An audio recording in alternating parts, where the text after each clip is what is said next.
The CEO buried in snow owed her life to the man she'd destroyed. Adam Blake never imagined that pulling a stranger from a wrecked SUV would unravel everything: his past, his future, and the conspiracy that nearly killed them both. What started as one desperate act of mercy became a collision of two shattered worlds: a single father with nothing left to lose, and a powerful woman running from enemies she never saw coming. This is their story. Stay until the end and comment your city below so I can see how far this story travels. The wind didn't howl that night. It screamed.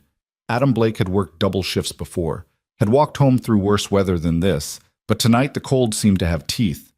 It bit through his worn jacket, clawed at his face, turned his breath into clouds of white that vanished the moment they left his lips. His boots crunched through 6 inches of fresh snow, each step an effort, each breath a small victory against the storm that wanted to bury everything in its path. It was nearly midnight.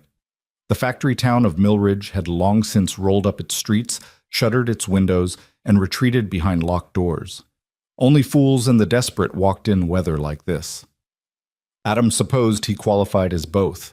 His hands, raw and aching even inside his gloves, throbbed with the memory of 12 straight hours on the packaging line. His supervisor, a woman half his age with twice his enthusiasm for corporate efficiency, had kept them running until every last order was filled, as if Christmas bonuses depended on it. They didn't. Adam had learned that lesson 3 months ago when the pink slip arrived, polite and impersonal, thanking him for his service to Morgan Industries. Restructuring, they called it. Optimization. Fancy words for putting people out of work right before the holidays. But Adam had a daughter. Sophie was 8 years old, brilliant, stubborn, and the only thing in his life that made sense anymore. So he took what work he could find: temp agencies, overnight stocking, anything that paid enough to keep their small apartment warm and her lunchbox full. Pride was a luxury he'd surrendered somewhere between his wife's funeral and the stack of medical bills that still haunted his kitchen drawer. The road home cut through the Eastern Pass, a winding stretch where trees pressed close and the shoulder dropped away into darkness. In summer, it was almost pretty. In a blizzard, it was treacherous. Adam kept his head down, one foot in front of the other, counting streetlights like prayer beads. He almost missed it. The tire tracks carved deep into the snow, veering off the road at an angle that spoke of panic rather than intention. They disappeared over the embankment, black scars against white. Adam stopped. His first instinct was to keep walking. Whatever had happened here, it wasn't his problem. He wasn't a hero. He was just tired. But something made him step closer to the edge. Curiosity, conscience, the part of him that remembered who he used to be before life had beaten the optimism out of him. That's when he saw the SUV. It was expensive, the kind of vehicle that cost more than 3 years of his salary back when he had a salary. Black, sleek, now crumpled against a boulder 20 feet down the slope. Steam rose from the crushed hood, dissipating into the storm. The driver's side door hung open, its interior light flickering weakly. Jesus, Adam whispered. He should call 911. That was the smart thing to do.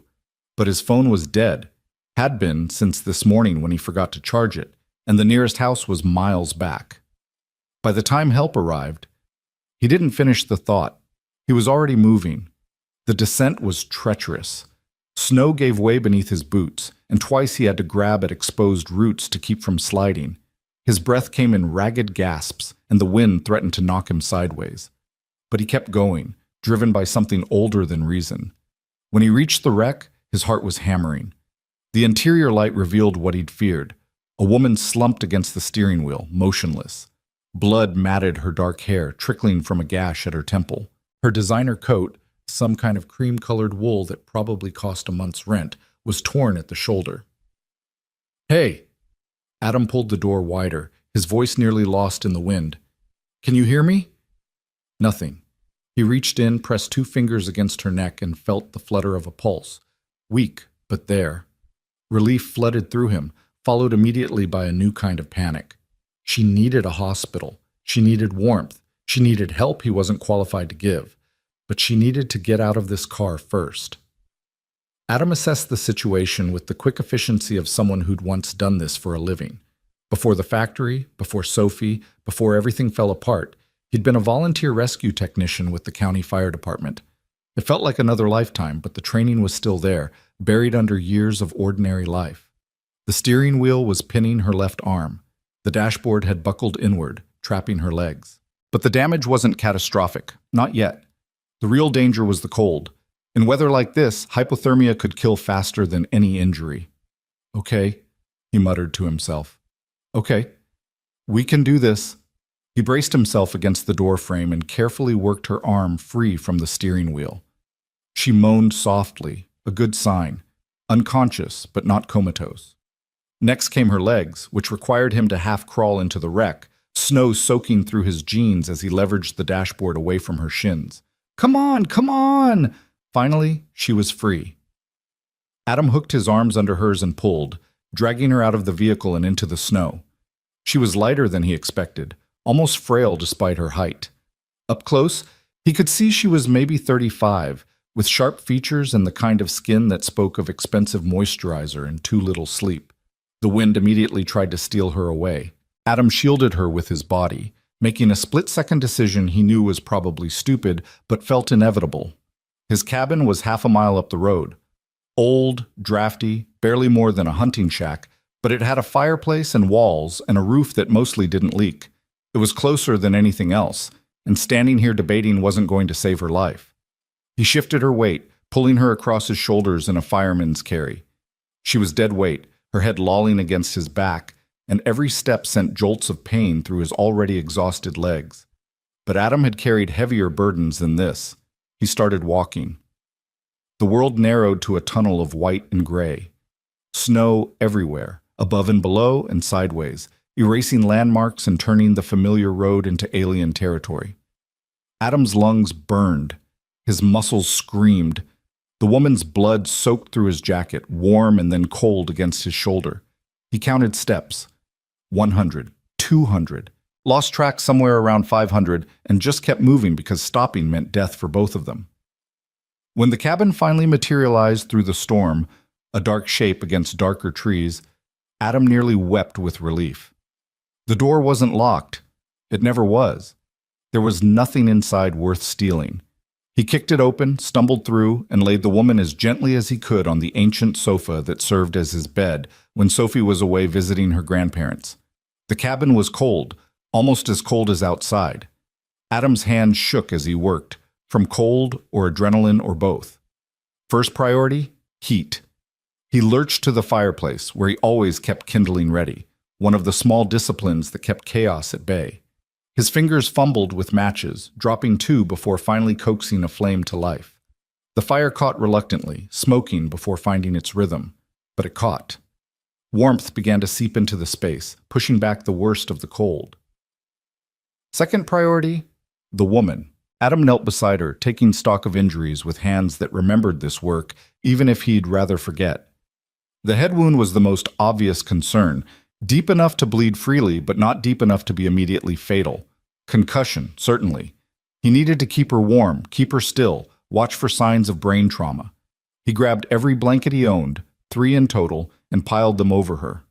Then he peeled off his soaked jacket and went to work cleaning the wound with bottled water and the first aid kit he kept under the sink. His hands were steadier now, moving with practiced efficiency. "You're going to be okay," he murmured, though she couldn't hear him. "I've got you." It was almost 1 in the morning when her eyes finally flickered open. Adam had been feeding the fire, coaxing it higher, and he turned at the sound of her sharp intake of breath. She stared at the ceiling for a long moment, disoriented, and then her gaze swung to him. Her eyes were dark, intelligent, and utterly confused. "Where?" Her voice was a rasp. "You're safe," Adam said quickly, raising his hands in a gesture of peace. "Your car went off the road. I found you. This is my cabin. You were unconscious, so I brought you here." She tried to sit up, winced, and fell back against the cushions. "My head." "You have a pretty bad cut. Probably a concussion. You need to stay still." Her hand moved to her temple, fingers coming away red. She stared at the blood as if it belonged to someone else. I don't remember." "The crash?" Adam ventured. "That's normal. Head trauma can mess with memory." She closed her eyes, and for a moment he thought she'd passed out again, but then she spoke, each word careful and measured. was driving. There was something wrong. The brakes, they didn't... She stopped, frowning. Why are you helping me? It was such a strange question that Adam actually laughed, a short, startled sound. Because you needed help. You don't know me. Doesn't matter. She studied him with an intensity that made him uncomfortable, as if she was trying to solve an equation that didn't quite add up. What's your name? Adam Blake. Recognition flickered across her face, so quick he almost missed it, but it was there, unmistakable. Her expression shuddered immediately, becoming neutral. Do I know you? He asked. No? She said it too quickly. He didn't believe her, but pressing the issue seemed cruel when she'd just survived a car crash. Instead, he moved to the small kitchen, barely more than a hot plate and a mini fridge, and started heating water for tea. You should rest, he said over his shoulder. When the storm clears, I'll get you to a hospital. No. Adam turned. No? No hospital. Her jaw was set, stubborn despite the pallor of her skin. I can't. It's complicated. You might have a serious injury. I said no. The steel in her voice was unmistakable. This was someone used to being obeyed. Adam bit back a dozen arguments and focused on the tea. Earl Grey, the cheap kind from the discount store, but it was hot and caffeinated, and that had to count for something. He brought her a chipped mug, and she accepted it with hands that trembled slightly. She sipped, made a face, but kept drinking. Thank you, she said quietly. You're welcome. Silence settled between them, broken only by the crackle of the fire and the howl of wind outside. Adam found himself studying her, not because she was beautiful, though she was, in a severe sort of way, but because something about this whole situation felt wrong. The car was expensive. Her clothes were expensive. Everything about her screamed wealth and privilege. But she'd been driving alone on a back road in the middle of a blizzard, and now she was refusing medical care. Are you in trouble? He asked bluntly. She looked at him sharply. Why would you ask that?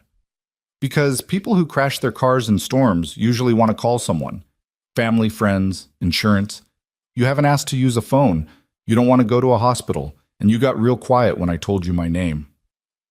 For a long moment, she didn't answer. Then, so softly, he almost didn't hear it. Yes, I think I might be in serious trouble. Adam's stomach tightened.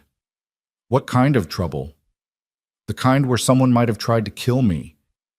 The words hung in the air like smoke. Adam stared at her, waiting for the punchline, but her expression was grave. You think someone sabotaged your car? He said slowly. I don't think. I know. She set down the tea with a shaking hand. The brakes failed right before a turn. The steering locked up. That doesn't just happen to a vehicle that was serviced 3 days ago. Jesus. Adam ran a hand through his hair.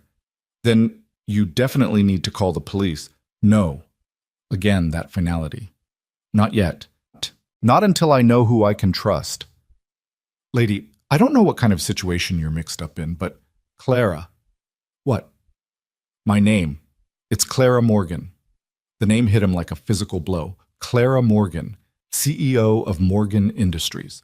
The woman whose signature had been on his termination letter.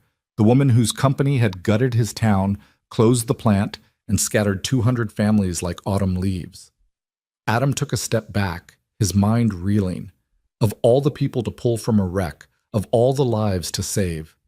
You, he said, and it came out harsher than he intended. You're the one who fired half the town. Claire's expression didn't change, but something shifted in her eyes. Resignation, maybe? Or guilt. Yes, I am. And now you're in my cabin, bleeding on my couch, because someone tried to kill you. He laughed, but there was no humor in it. That's ironic. If you want me to leave, I didn't say that. Adam cut her off, surprised by his own words. I'm not going to throw you back into a blizzard. I'm not a monster. No, Clara said softly. You're not. They stared at each other across the small space, and Adam felt the weight of decisions he hadn't asked to make pressing down on him. He could help her, this woman who'd destroyed his livelihood. He could protect her, even though part of him wondered if justice might be better served by walking away. But he thought of Sophie, of the man he wanted her to see when she looked at her father, and he knew, with a certainty that settled into his bones, that he couldn't be anyone other than who he was, even if it cost him everything. "You can stay," he said finally, "until the storm passes. After that, we'll figure it out." Clara nodded, and something like relief flickered across her face. "Thank you." "Don't thank me yet. If someone really is trying to kill you, they might come looking." Adam moved to the window, peering out at the wall of white beyond. "And we're sitting ducks out here." "I doubt they'll expect me to be anywhere but a hospital or a morgue." "That's what you're counting on? Their assumption that you're dead?" "For now." Clara pulled the blankets tighter around herself. "Look, I know I'm asking a lot. If you want to wash your hands of this, I already said you can stay." Adam turned back to face her. "But tomorrow, when the roads are clear, you're going to tell me everything. Who's trying to kill you? Why? And what I'm getting myself into by helping." "Fair enough." The fire popped, sending a shower of sparks up the chimney.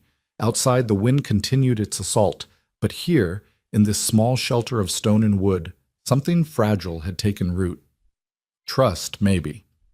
Or just the mutual recognition of two people caught in circumstances neither had chosen. Adam added another log to the fire and settled into the armchair across from the couch. He wouldn't sleep tonight. Couldn't. Not with an injured woman in his care and the possibility of danger lurking in the storm. But as the hours crawled toward dawn, as Clara's breathing evened out into something that might have been sleep, he found himself wondering how a single act of mercy could become so complicated, and whether he'd just saved a life or signed his own death warrant.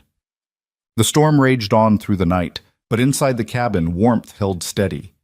Adam kept vigil by the fire, feeding it logs every hour, watching Clara for signs of deterioration. Her sleep was restless, punctuated by small sounds of distress, but she didn't wake. Around 4 in the morning, Adam finally let himself doze, chin dropping to his chest, exhaustion winning the battle against worry. He woke to silence. The wind had stopped. Pale winter light filtered through the cabin's single window, and the fire had burned down to embers. Adam jerked upright, momentarily disoriented, and his eyes went immediately to the couch. It was empty. Panic seized him. He was on his feet before conscious thought caught up, scanning the small space. The blankets were folded neatly at the foot of the couch. Clara's torn coat was gone, and on the kitchen table, next to his dead phone, sat a woman's wristwatch. Expensive, broken, the crystal cracked across its face. No note, no explanation. Just the faint scent of jasmine lingering in the air and the ghost of a presence that had already slipped away into the morning light. Adam picked up the watch, turning it over in his hands. On the back, engraved in elegant script, CM. Time is the coin of your life. Spend it well. He stood there for a long time, holding that broken watch, staring at the empty space where a woman named Clara Morgan had spent the night fighting for her life. And he wondered if he'd imagined the whole thing, but the bloodstain on the couch cushion said otherwise. The empty first aid kit said otherwise. The tracks in the fresh snow leading away from his cabin said otherwise. She'd been here. He'd saved her. And now she was gone, vanished like smoke, leaving behind nothing but questions and a broken piece of time. Adam set the watch down carefully and moved to the window. The morning was crystalline, the kind of beautiful that only came after storms. Snow blanketed everything, pristine and perfect, erasing all evidence of last night's violence. Somewhere out there, a woman was running from people who wanted her dead. And somewhere deeper inside himself than he'd care to admit, Adam Blake knew this wasn't over, not by a long shot. He'd spent years trying to be invisible, to keep his head down and survive each day without drawing attention or trouble. But in pulling Clara Morgan from that wreck and bringing her into his small sanctuary, he'd crossed a line he couldn't uncross. The world had noticed him again. And this time, he had a feeling it wasn't going to look away. 2 days passed in a fog of routine and unease. Adam went through the motions, walked Sophie to school, picked up a shift at the warehouse, microwaved dinners neither of them had the energy to appreciate. But his mind kept circling back to that night. The blood on his couch, the broken watch on his table. The way Clara Morgan had looked at him when he'd told her his name, like she was calculating the weight of her debt. He'd scrubbed the blood stain until his knuckles were raw, but a shadow of it remained, a ghost pressed into the fabric. The watch sat in his kitchen drawer now, wrapped in a clean dishcloth, though he wasn't sure why he'd kept it. Evidence, maybe, or proof that he hadn't imagined the whole impossible night. Sophie had noticed something was off. She'd asked him 3 times at breakfast if he was okay, her 8-year-old face scrunched with concern that made his chest ache. He'd lied, said he was fine, just tired from work. She hadn't believed him. She was too smart for that. But she'd let it go because that's what they did. They let things go because survival didn't leave room for all the questions that mattered. It was Thursday afternoon when everything changed again. Adam had just gotten home from dropping Sophie at her friend's house for a sleepover when he heard the car pull up outside. Not just any car, something expensive, the engine purring rather than rumbling. Through the window, he watched a sleek black sedan park in front of his cabin, completely out of place against the shabby surroundings. His first instinct was to lock the door. His second was to check for a weapon, though the best he could manage was the tire iron he kept by the coat rack. But then the driver's door opened and Clara Morgan stepped out. She looked different in daylight, put together in a way she hadn't been when bleeding and broken on his couch. Dark slacks, a camel-colored coat that looked warm and expensive. Her hair pulled back in a way that was both elegant and severe. But there were shadows under her eyes, and when she moved toward the cabin, he saw her favor her left side slightly. Adam opened the door before she could knock. They stared at each other for a long moment, and he watched something complicated move across her face. Relief, maybe, or apprehension. "You left," he said finally. It came out harder than he'd intended, accusatory. "I know." Her voice was quiet. "I'm sorry. I didn't want to complicate your life more than I already had." Little late for that. He stepped back, leaving the door open.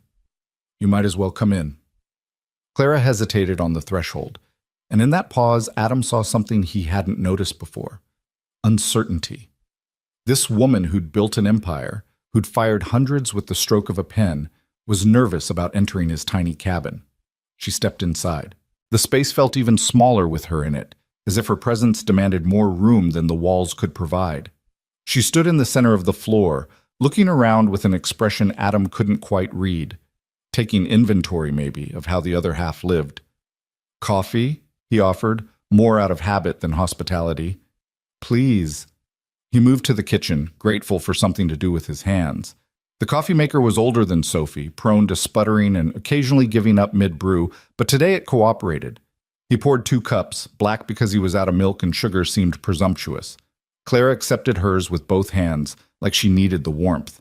She sipped, and if she noticed it was terrible, she didn't say so. "Why are you here?" Adam asked. "You saved my life."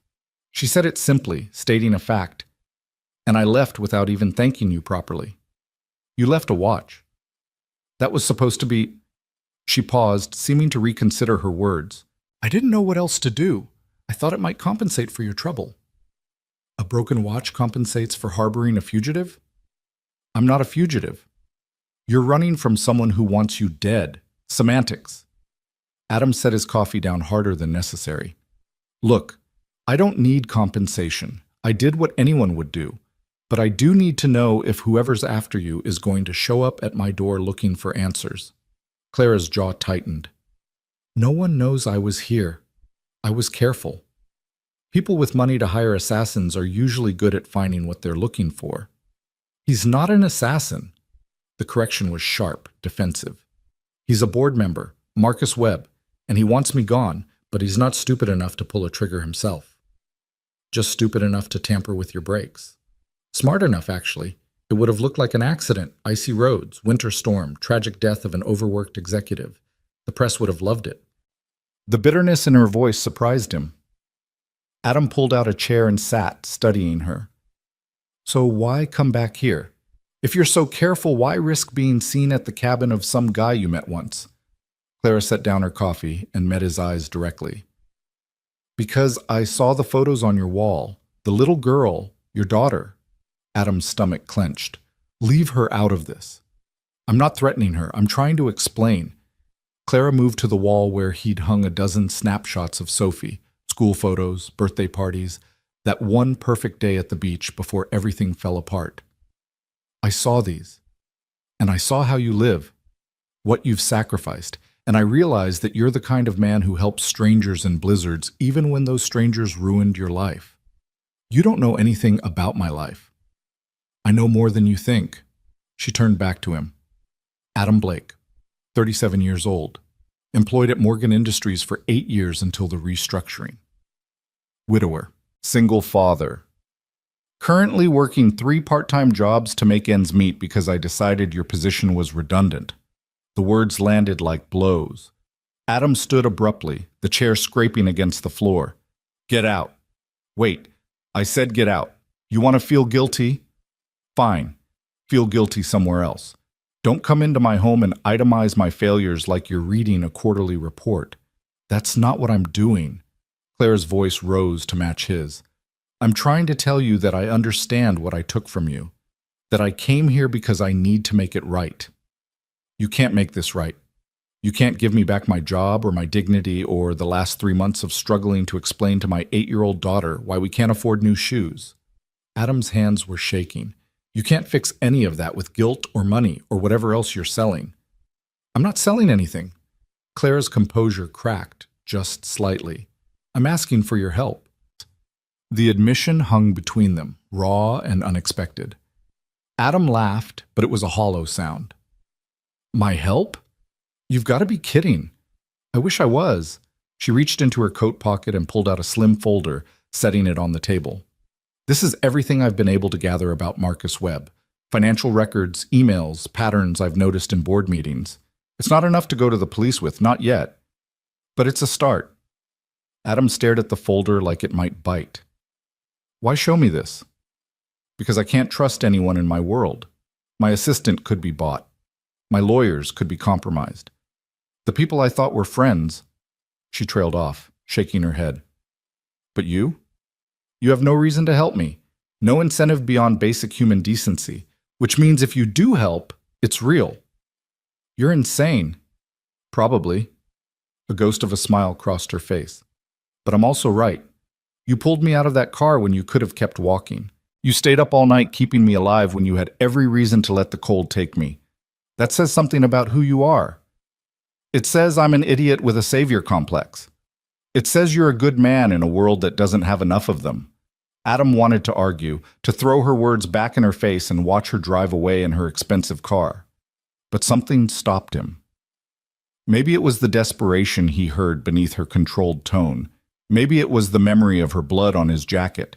Or maybe it was just that he'd spent so long being invisible, being dismissed, that having someone actually see him, really see him, was harder to reject than he'd expected. He sat back down heavily. Tell me about Webb. Relief washed over Claire's features. She pulled out the chair across from him and opened the folder, spreading papers across the table.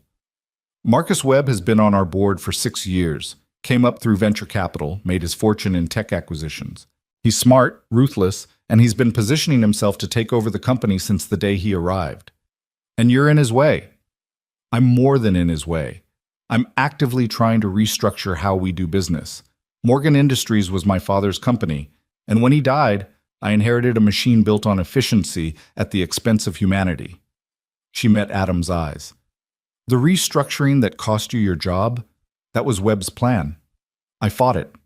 I lost. Adam felt something shift in his chest, a small crack in the wall of resentment he'd built. You fought it? For 8 months. But he had the votes, and I had principles that don't matter much in a boardroom. Claire's smile was bitter. Compromise was firing half the workforce instead of closing the plan entirely. He wanted to move operations overseas. I kept it local, at least. Lucky us. I know it doesn't feel that way. I know you lost something that mattered, and nothing I say changes that. She gestured to the papers. But if Webb takes over, he'll finish the job. Every plant in every town like Millridge will close. Hundreds more families will be where you are now. So this isn't just about saving your own skin. Oh, it's absolutely about saving my skin. I don't have delusions of being noble. Claire's honesty was almost refreshing. But it happens that my survival aligns with preventing something worse. Call it enlightened self-interest. Adam picked up one of the papers, a spreadsheet dense with numbers. What am I looking at? Offshore accounts. Webb's been siphoning money from company projects for 2 years, funneling it through subsidiaries that technically exist but don't actually produce anything. He's building a war chest. For what? A hostile takeover. If I die or resign, he needs capital to buy out the other shareholders before they can install someone else. Right now I hold 35% of the company. He has 18. The rest is scattered among smaller investors who'll sell to whoever offers the most. And if he succeeds, then everything changes. He dismantles what's left of my father's vision, sells off the valuable pieces, and walks away with billions while communities like yours become ghost towns. Clara's voice was steady, but Adam heard the anger underneath. He's already started. That crash wasn't his first attempt. 3 weeks ago, someone broke into my home. 2 weeks ago, my assistant found a death threat in her email meant for me. The breaks were just the latest escalation. Adam set down the paper and rubbed his face. This was insane. He should tell her to take her folder and her problems and leave him out of it. He had Sophie to think about, a life to protect even if it was small and fragile. But he thought about the town, about the families he'd known for years now scattered to neighboring cities looking for work. He thought about the for sale signs multiplying like weeds. He thought about the fact that men like Marcus Webb moved through the world breaking things and never paid for it because people like Adam were too tired, too scared, or too busy surviving to stop them. "What do you need from me?" he heard himself ask. Clara's eyes widened slightly, as if she hadn't expected him to agree. "Information.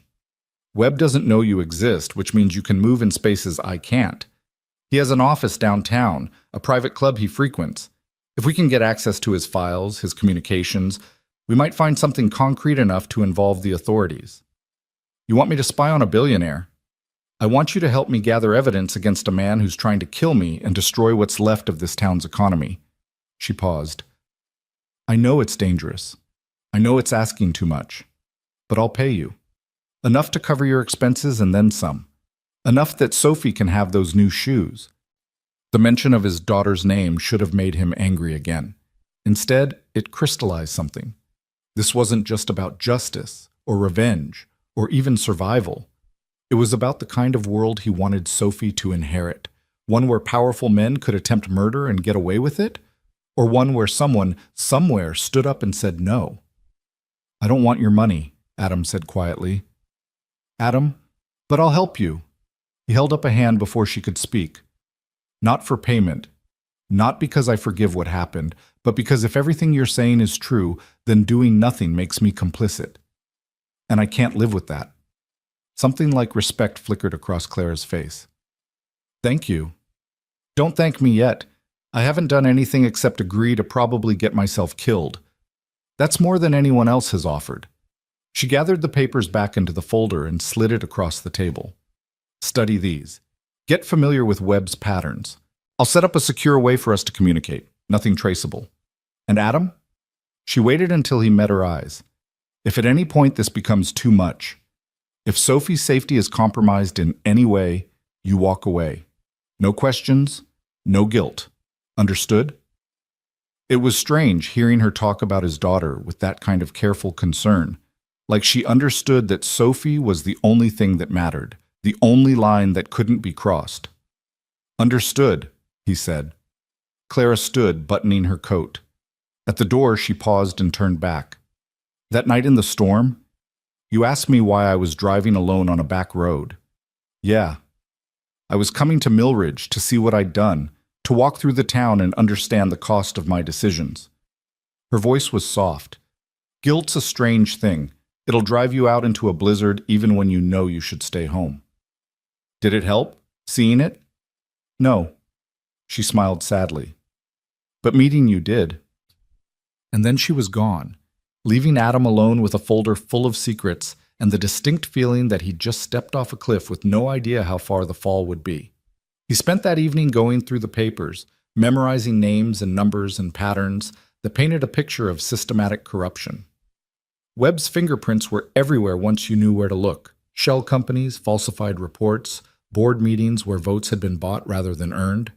When Sophie came home the next morning, full of stories about her sleepover, Adam hugged her tighter than usual. Dad, you're squishing me, she laughed.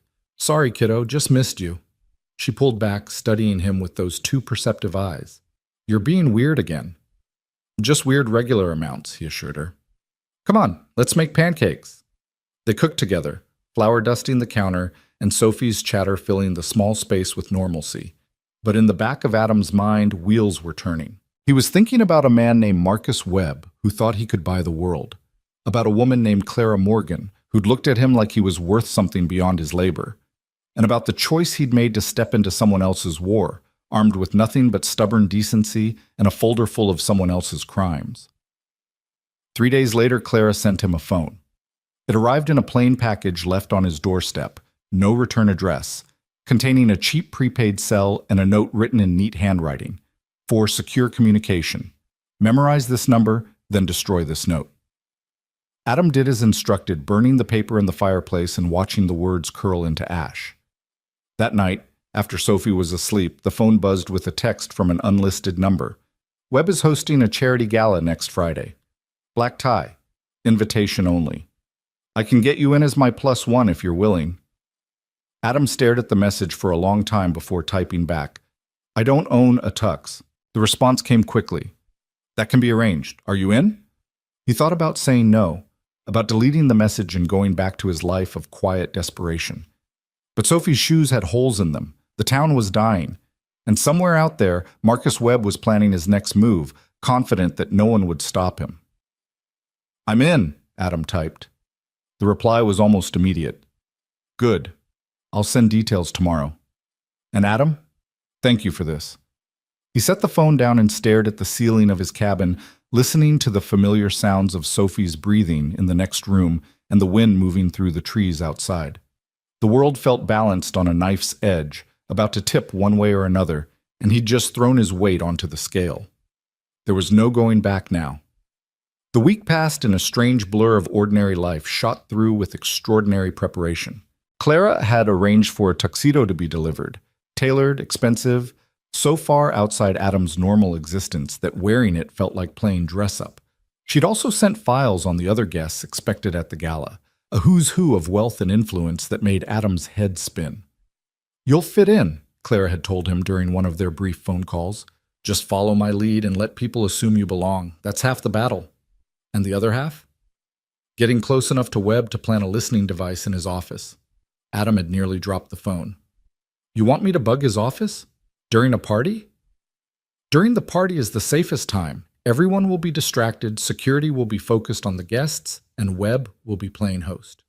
His office is on the 3rd floor, last door on the left. I'll create a distraction. You'll have maybe 5 minutes. 5 minutes to commit a felony. 5 minutes to gather evidence of multiple felonies. There's a difference. Now, standing in his bathroom, adjusting a bow tie, he had no idea how to tie properly. Adam wondered if that difference would matter to a judge. But it was too late for second thoughts.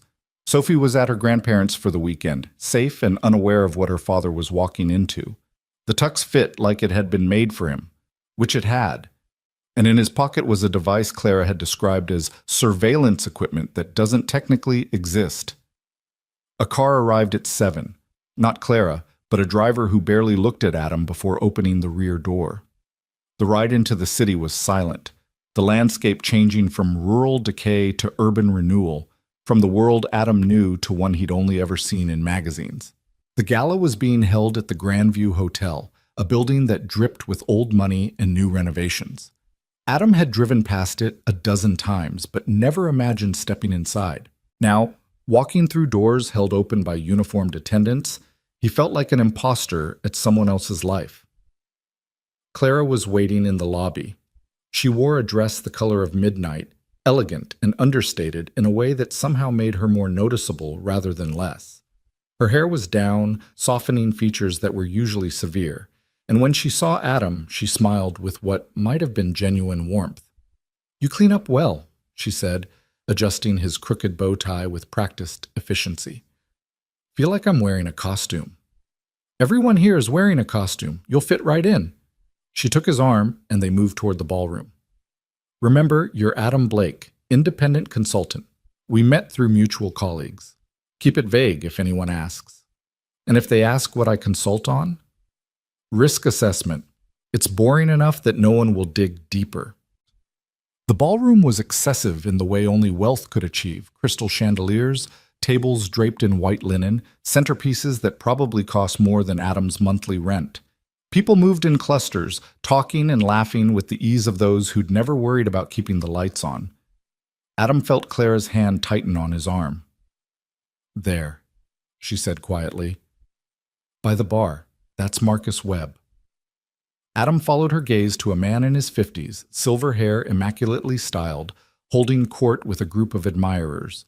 He was handsome in that polished way of someone who'd had professional help, and when he laughed, it was the kind of sound that demanded attention. "He looks like a politician," Adam murmured. "Worse. He's a predator who learned to smile for cameras." Clara steered them toward the opposite side of the room. "We'll make the rounds first. Let him see us together. Let him wonder. Then, when dinner starts, I'll approach him. That's when you make your move." The next hour was surreal. Adam shook hands with people whose names he recognized from Forbes, made small talk about markets and trends he barely understood, and watched Clara work the room with the kind of grace that came from years of practice. She was good at this, the performance of interest, the careful navigation of egos and alliances. But he also saw the strain in her eyes, the way her smile never quite reached them. She was playing a part, just like him, except her costume had been sewn on years ago and she'd forgotten how to take it off. Dinner was announced, and people began finding their seats. Clara's hand brushed his arm. "Now," she whispered. She moved toward Webb, and Adam watched her approach with his heart hammering. Webb's face lit up when he saw her, all false warmth and practiced charm. Clara said something that made him laugh, then gestured toward the terrace. They moved in that direction, drawing several other board members with them. Adam slipped away. The mansion's third floor was accessed through a side staircase marked private. Adam climbed quickly, trying to look like he belonged, praying no one would stop him. The hallway at the top was empty, lined with closed doors and artwork that was probably priceless. Last door on the left. It was unlocked, either carelessness or arrogance. Adam stepped inside and closed the door behind him, his pulse thundering in his ears. Webb's office was exactly what he'd expected. Massive desk, leather chairs, wall of windows overlooking the city. But it was the computer that mattered. Clara had been clear. Plant the device behind the monitor where it wouldn't be easily spotted, and let it do its work. Adam moved to the desk, his hand surprisingly steady despite the adrenaline flooding his system. The device was small, barely larger than a USB drive with an adhesive backing. He peeled off the protective strip and pressed it against the back of the monitor where shadows would hide it. 5 seconds. 10. The door opened. Adam's heart stopped. A woman stood in the doorway, young, professionally dressed, her expression shifting from surprise to suspicion. "Who are you? This floor is restricted." His mind raced. "I got lost looking for the restroom. Someone downstairs pointed me up here." She didn't buy it. He could see her reaching for the phone clipped to her belt, probably calling security. "Wait," Adam said, and something in his voice made her pause. "Please. I'm not here to steal anything. I just needed a moment alone. The crowds... I have anxiety. I just needed to breathe." It was a terrible lie, transparent and desperate. But maybe that's what made it work. The woman's expression softened slightly. "There are private lounges on the second floor," she said, her tone less accusatory. "This area is for staff only." "I understand. I'm sorry." Adam moved toward the door, careful not to rush, his entire being focused on getting out without escalating the situation. The woman stepped aside, and he slipped past her into the hallway. She watched him descend the stairs, and Adam felt her eyes on his back like a target. But she didn't call out, didn't sound an alarm. He made it back to the ballroom with his lungs burning and his hands shaking. Clara found him moments later, her expression carefully neutral but her eyes sharp with question. "Done?" "Done," he confirmed quietly. "Almost got caught." "But you didn't." She squeezed his hand briefly. "That's what matters. Let's get out of here." They made their excuses, thanked the hosts with the appropriate amount of enthusiasm, and left before dessert was served. The car was waiting, and neither of them spoke until they were miles from the Grandview, the city lights fading behind them. "You did well," Clara said finally. "I almost blew it." "Almost doesn't count." She turned to look at him in the dim light of the car. "The device is in place. Starting tomorrow, we'll have access to everything that happens on Webb's computer. Every email, every file, every search. If there's evidence, we'll find it." Adam leaned his head back against the seat, exhaustion crashing over him now that the adrenaline was fading. "How do you live like this? The constant performance, the pretending? You get used to it, or you forget there was ever any other way." She was quiet for a moment. "Thank you for tonight. I know what I'm asking of you isn't fair." "Nothing about this is fair, but it's necessary." He looked at her. "What happens when we find the evidence? When we have enough to prove Webb tried to kill you? Then we take it to the FBI. Financial crimes, attempted murder, that's federal territory. They'll have to act. And if they don't?" Clara's smile was sharp as broken glass. "Then I'll make sure the press gets every sordid detail. Webb's built his reputation on being respectable. Let's see how long that lasts when people know what he really is." The car dropped Adam back at his cabin just after midnight. He stood in the doorway for a long time after it drove away, still wearing the tuxedo, feeling like he'd returned from a different planet. Inside, he carefully hung up the borrowed clothes and changed back into his own. Jeans, flannel, the armor of ordinary life. But something had shifted. He'd walked into that hotel as a man with nothing to lose. And he'd walked out as someone who'd taken a stand, however small, against the machinery that crushed people like him without thought. It felt like stepping into his own skin for the first time in months. The burner phone buzzed. "Sleep well. Tomorrow, the real work begins." Adam smiled despite himself and typed back, "Never was good at easy." The response came immediately. "Good. Neither am I." He set the phone down and climbed into bed, but sleep was a long time coming. His mind kept replaying the night. Webb's practiced smile, the woman in the hallway, Claire's hand steady on his arm, the weight of the choice he'd made and couldn't unmake. Somewhere in the city, data was flowing from a tiny device to servers Clara controlled. Secrets were being exposed. And Marcus Webb had no idea that the man whose life he'd helped destroy was now the architect of his downfall. Justice, Adam thought, had a strange way of coming around. Sometimes it needed a push. Sometimes it needed someone foolish or desperate or angry enough to stand in its way and refuse to move. He'd become that someone. And though he didn't know yet what it would cost him, he knew with absolute certainty that he'd do it again. Because some debts couldn't be paid with money. Some required courage instead. The data started flowing in 3 days later. Adam was at the warehouse, stacking boxes that all felt like they weighed the same as his mounting anxiety when the burner phone vibrated in his pocket. He waited until his break, stepping out into the cold March air before checking the message. "We have something. Can you meet tonight?" Same place as before. The same place was a coffee shop on the edge of town, the kind that stayed open late and asked no questions about customers who nursed single cups for hours. Adam had been there twice since the gala, both times after dark, both times feeling like a character in someone else's thriller. He texted back his confirmation and spent the rest of his shift moving through a fog of anticipation and dread. Whatever Clara had found, it was significant enough to risk another meeting. That meant they were getting close. That meant danger was getting close too. Sophie was spending the evening with her friend Emma again, a regular arrangement that Adam was grateful for, even as it made him feel guilty. His daughter deserved a father who was present, not one chasing shadows in coffee shops.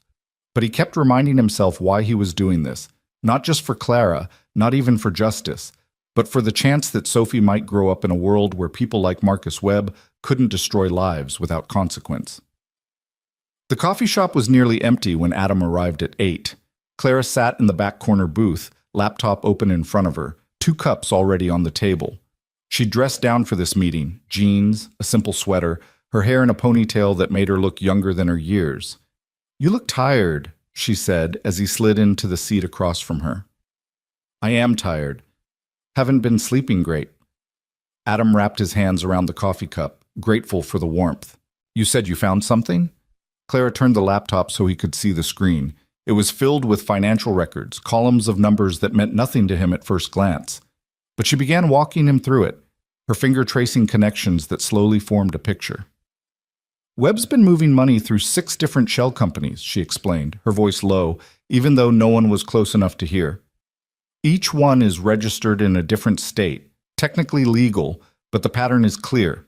He's been siphoning funds from Morgan Industries for at least 3 years, maybe longer. How much are we talking about? Conservatively, $40 million. Adam felt the number land like a physical blow. Jesus Christ. And that's just what I can track.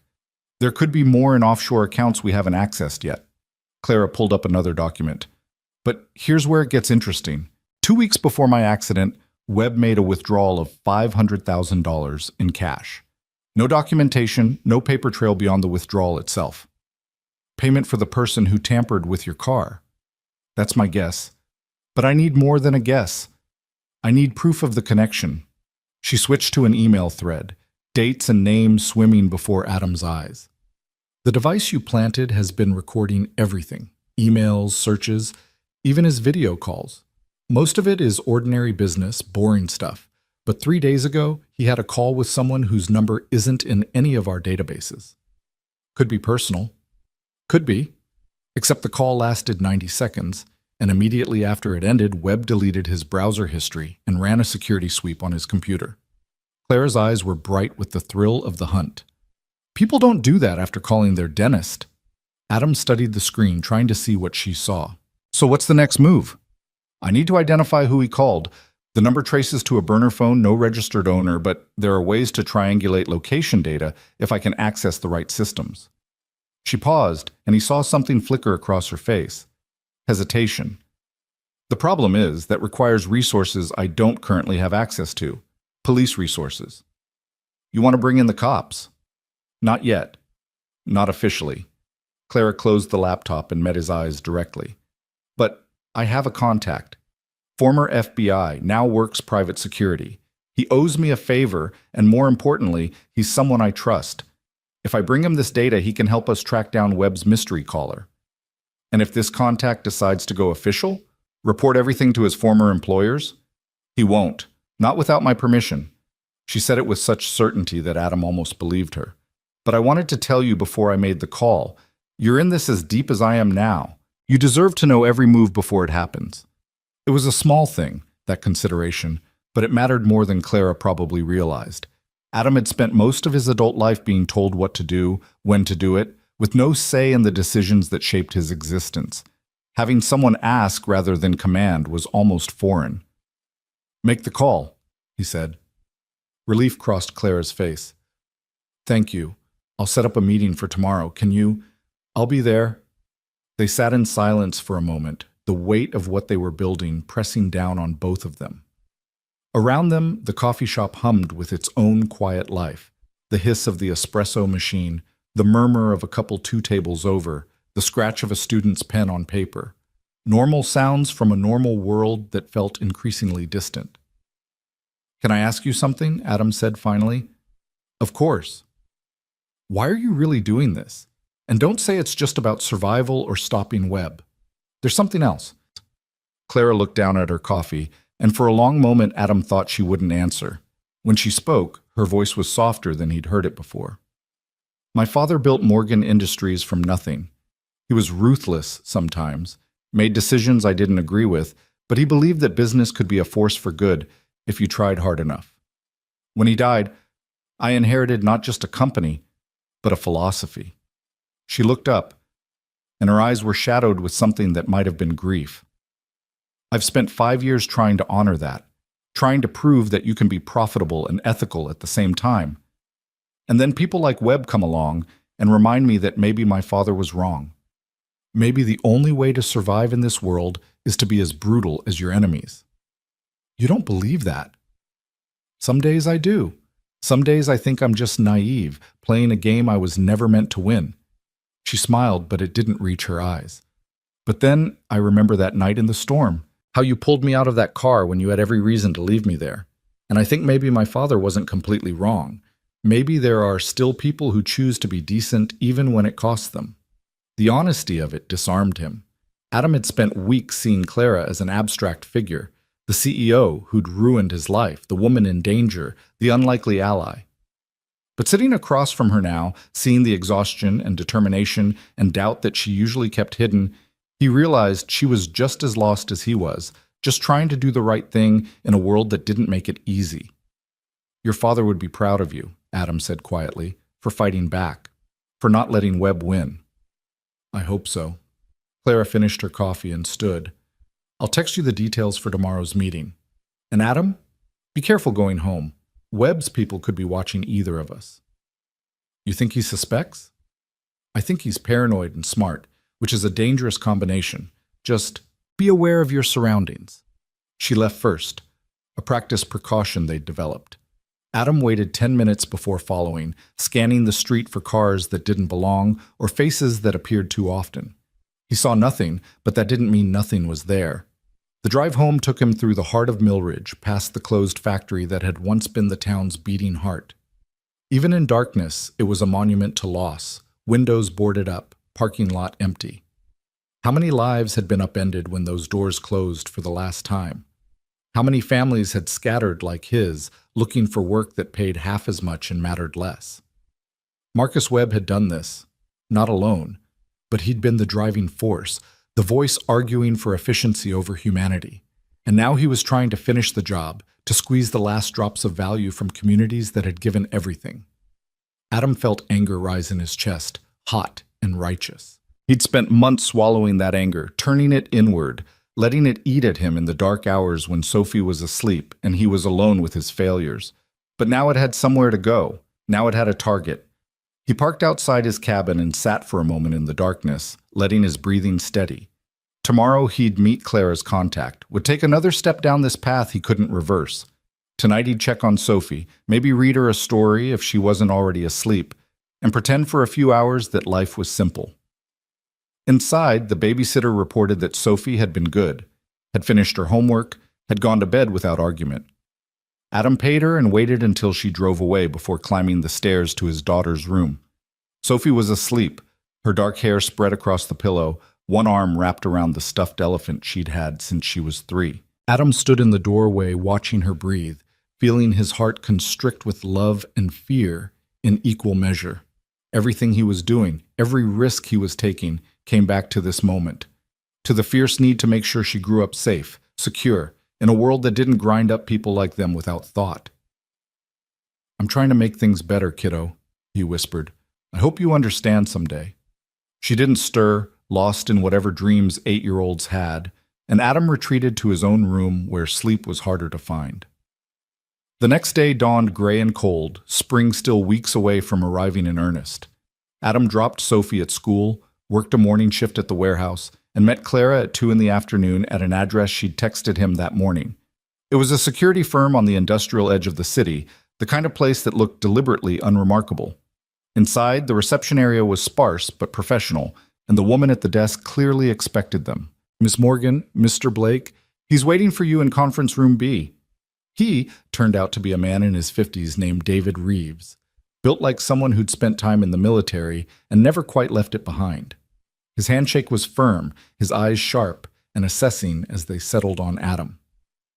So you're the Good Samaritan, Reeves said, and there was something approving in his tone. Clara's told me about you.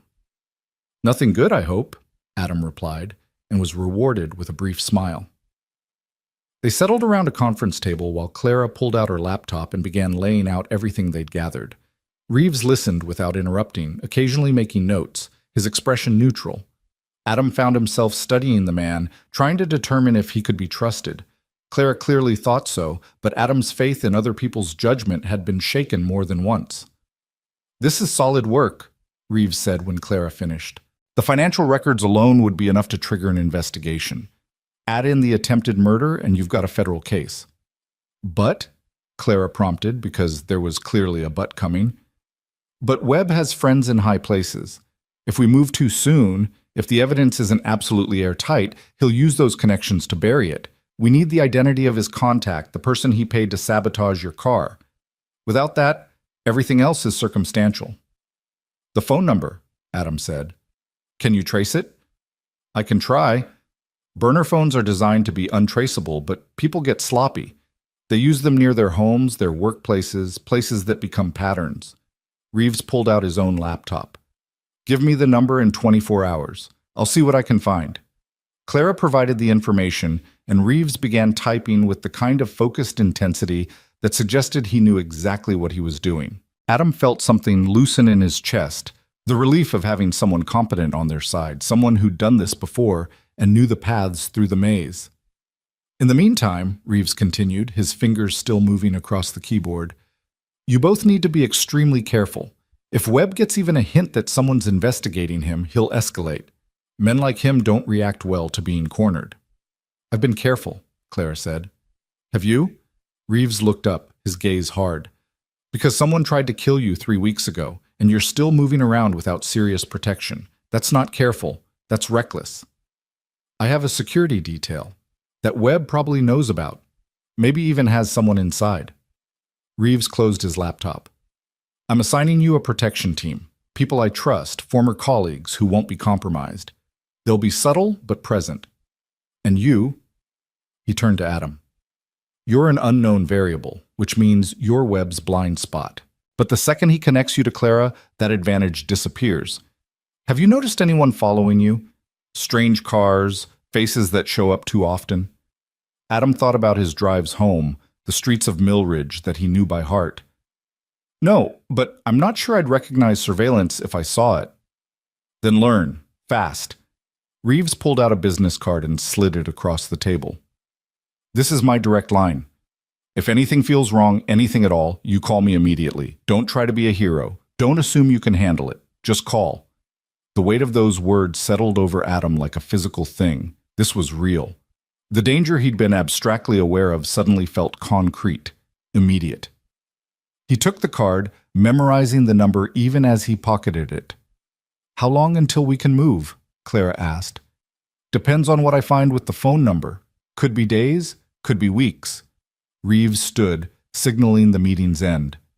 But Clara, when we do move, it has to be decisive. We get one shot at this. If Webb walks, he'll make sure none of you ever gets close again. The implication hung in the air, unspoken but clear. This wasn't just about justice or exposing corruption. It was about survival. For Clara, for Adam, for everyone Webb had hurt or would hurt if given the chance. They left the security firm separately. Another precaution, and Adam drove aimlessly for a while before heading to pick up Sophie from school. His mind was churning, processing everything Reeves had said, cataloging his own movements over the past weeks for anything that might have been surveillance. He found nothing, but the not knowing was almost worse than certainty. Sophie was full of chatter about her day, something about a science project and her friend Emma's birthday party next week. Adam listened with half his attention, the other half still stuck in that conference room, replaying warnings and possibilities. Dad, you're not listening, Sophie accused. Sorry, kiddo. Just thinking about work. You're always thinking about work lately. She crossed her arms, and the gesture was so much like her mother that Adam's heart ached. Is everything okay? He wanted to lie, to tell her everything was fine, that their lives would go back to normal soon. But Sophie was too smart for easy comfort, and he'd never been good at deception.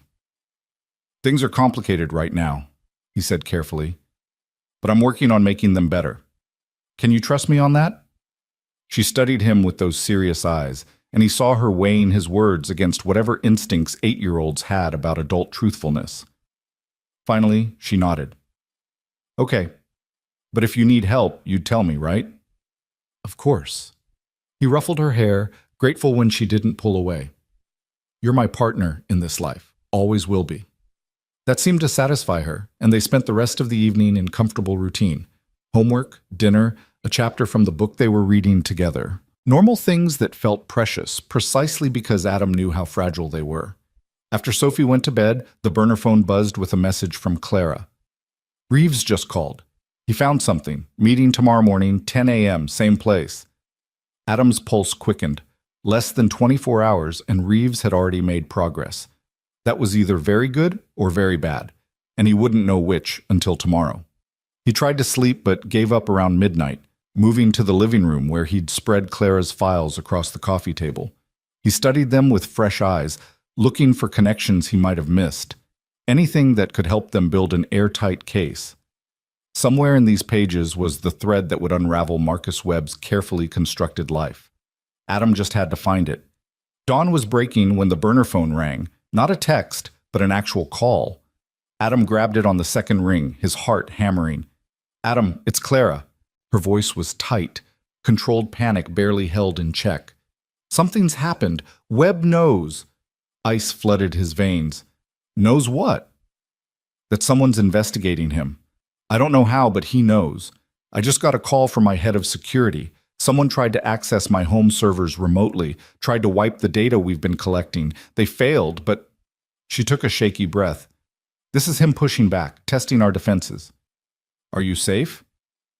"For now. Reeves has people here. But Adam, if Webb knows about me, it's only a matter of time before he connects you to this. You need to be ready." "Ready for what?" "For whatever comes next." She paused, and he heard voices in the background. "I have to go. The meeting with Reeves is still on, but we're moving it up. 8 a.m. instead of 10. Can you make it?" "I'll be there." "Good. And Adam, check on Sophie. Make sure she's safe." The call ended, leaving Adam standing in the gray dawn light of his living room, fear crystallizing into something close to terror. He moved quickly, quietly, climbing the stairs to Sophie's room and easing open the door. She was there, safe, still sleeping peacefully. But Adam stood watching her for a long time, memorizing the rise and fall of her chest, the small sounds she made in sleep.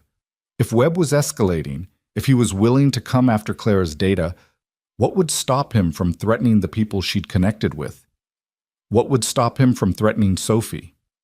Adam made a decision in that moment, standing in his daughter's doorway with dawn breaking outside. Whatever happened next, Sophie came first. Before justice, before revenge, before any of the noble reasons he'd convinced himself justified this risk. He pulled out his regular phone and called Sophie's grandmother. "Adam, it's 6 in the morning. I know, I'm sorry, but I need a favor." He kept his voice low, glancing back at Sophie to make sure she was still asleep. "Can you take Sophie for a week? Maybe longer? I've got some work situations that are complicated. I just want to make sure she's somewhere safe." There was a pause, and he could almost hear the questions forming, but Margaret Blake had buried her son's wife and watched her son-in-law struggle to hold things together. She knew when to push and when to simply help. "Of course. Bring her by whenever you need to." "Thank you. I'll drop her off after breakfast." "Adam, are you in trouble?" "I'm trying to make sure I'm not." It was the most honest answer he could give.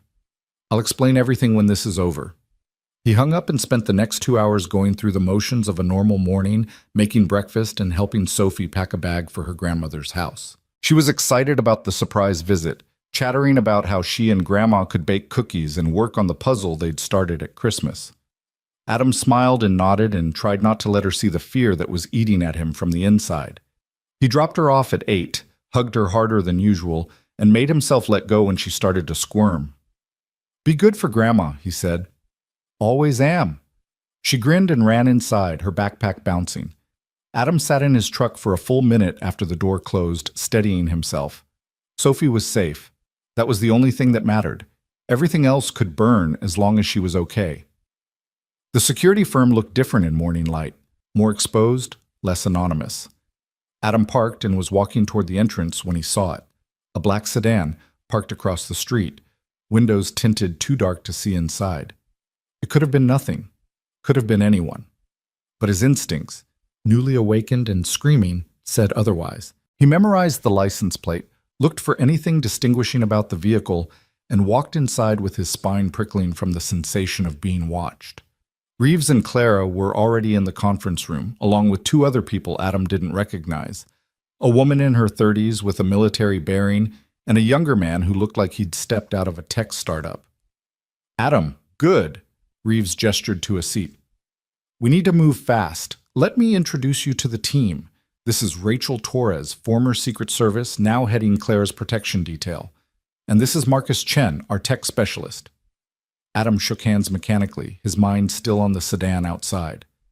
"There's a car across the street, black sedan, tinted windows, could be surveillance."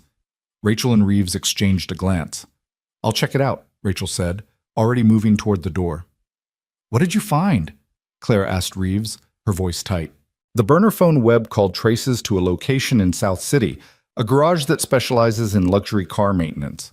Reeves pulled up images on his laptop. The owner is a man named Kyle Brennan, former mechanic, 3 priors for assault, known to work on vehicles for people who don't want questions asked. He's the one who sabotaged my car, Clara said. That's the theory. But here's where it gets interesting. Reeves clicked through several screens.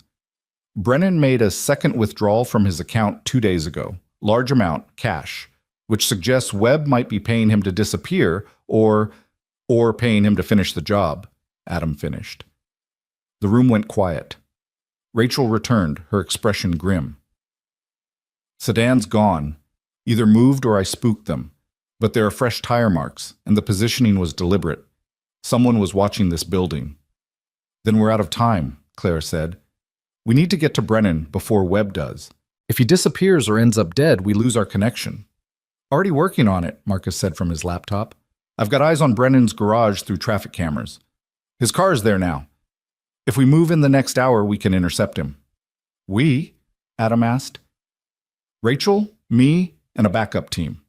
Reeves looked at Clara. You stay here where it's secure. Adam, I'm coming with you.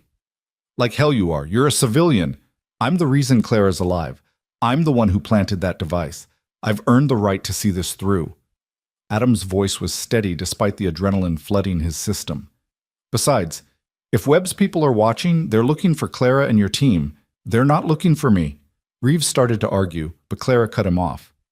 He's right, and we need every advantage we can get. For a long moment, Reeves stared at Adam, assessing. Then he gave a short nod.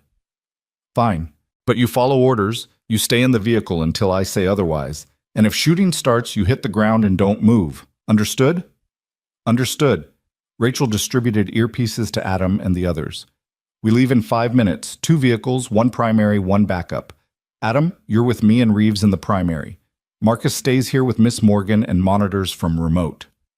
The next 5 minutes were a blur of preparation. Adam was fitted with a vest.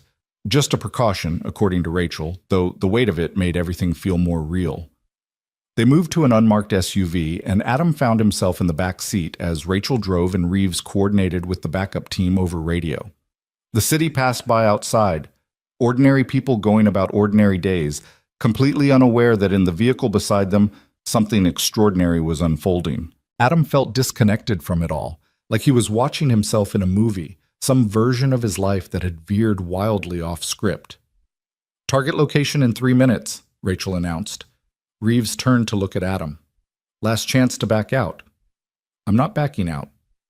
Then remember what I said. Stay in the vehicle, stay down, and don't try to be a hero.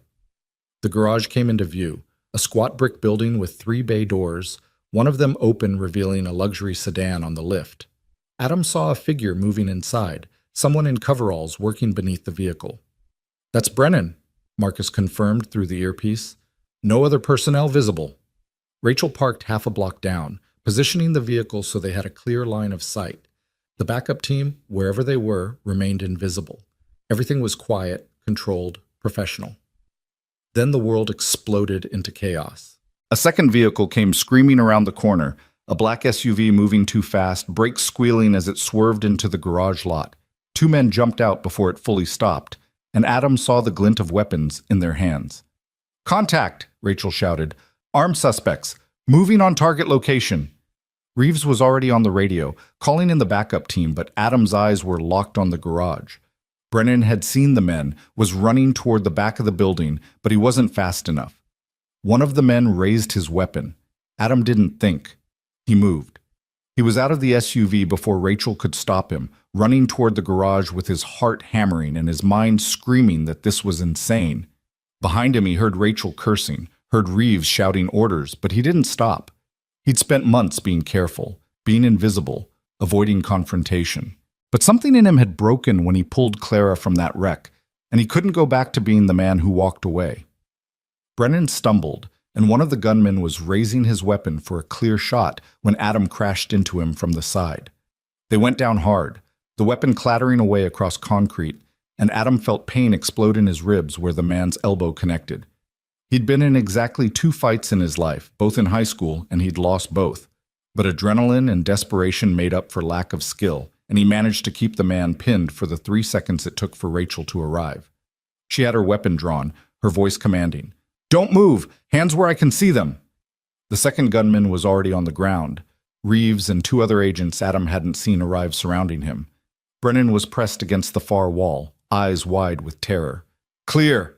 someone shouted, and the immediate danger evaporated, replaced by the organized chaos of law enforcement securing a scene. Reeves hauled Adam to his feet, and his expression was equal parts furious and impressed. "What the hell were you thinking?" "I wasn't," Adam admitted, wincing as pain lanced through his ribs. "Is Everyone's fine except you, you idiot. Rachel, get him checked out. I need to secure the witness." The next hour was a blur of EMTs, statements, and trying to process what had just happened. Adam's ribs were bruised but not broken, a small miracle considering how hard he'd hit the concrete. The 2 gunmen were in custody, and Brennan was talking, not to Adam, but to Reeves and a team of federal agents who'd arrived with impressive speed. Clara arrived at some point, her face pale but determined. She stood beside Adam as they watched through the garage window while Brennan gave his statement, his hands shaking as he spoke.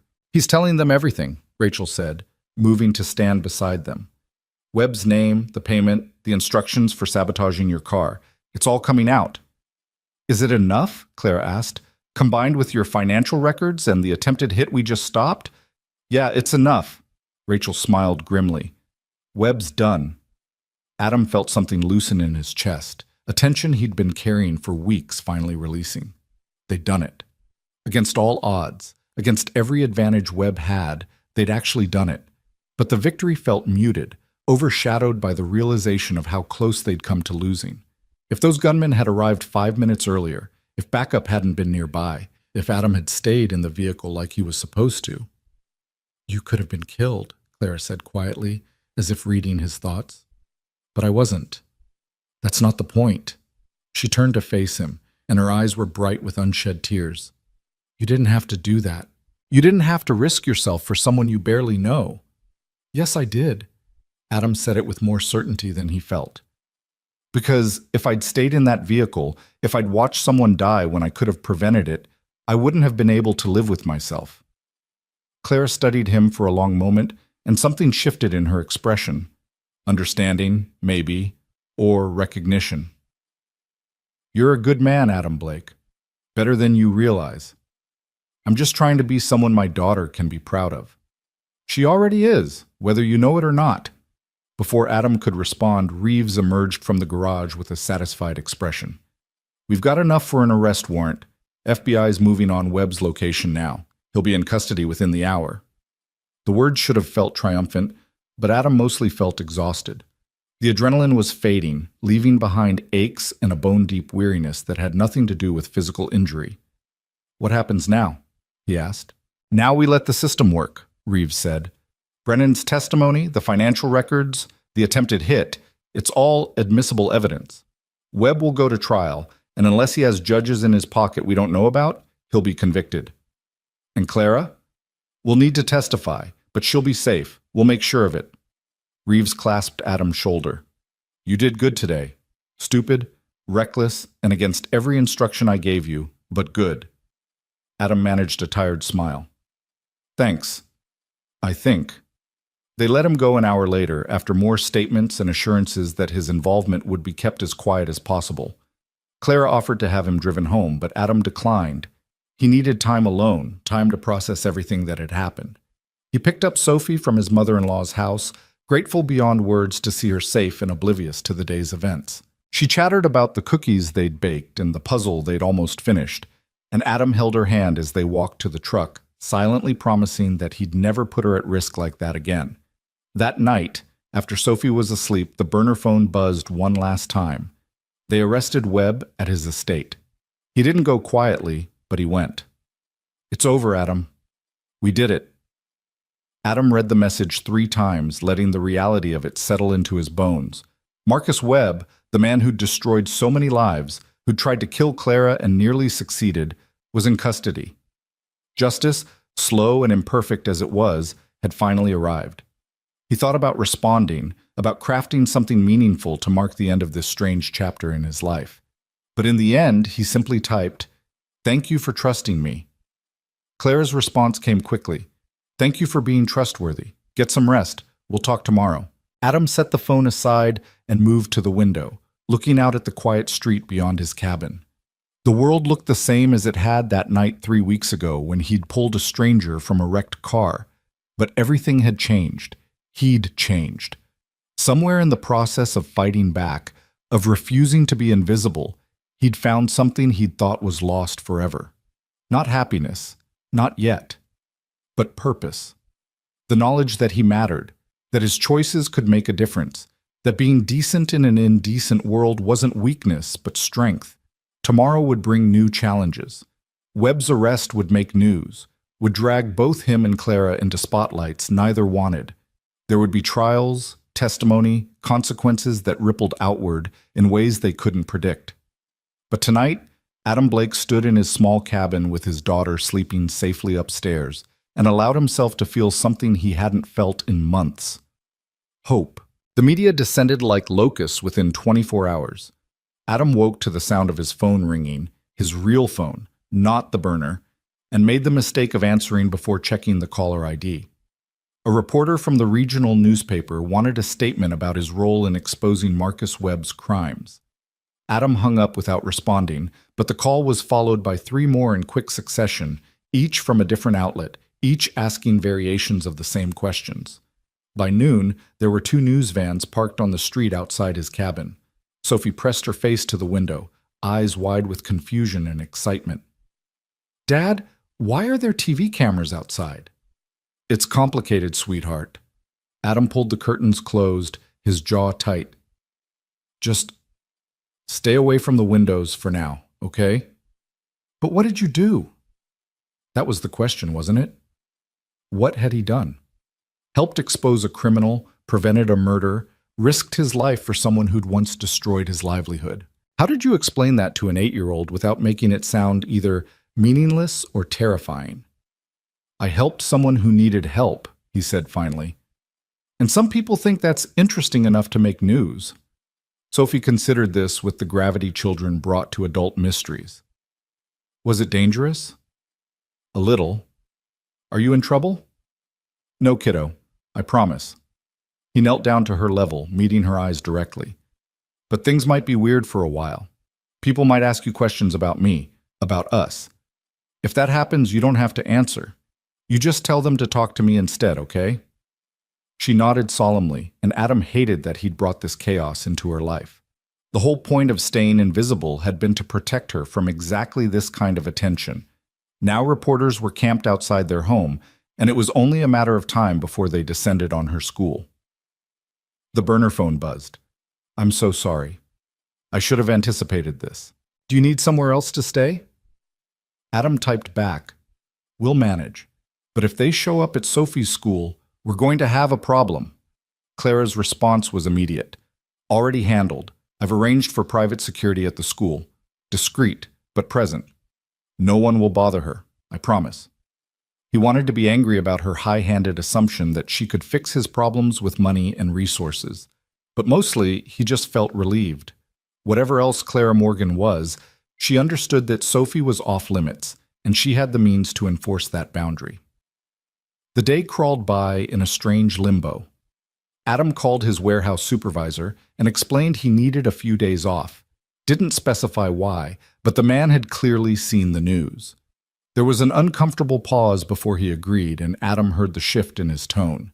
Curiosity, maybe, or wariness at having someone suddenly notorious on the payroll.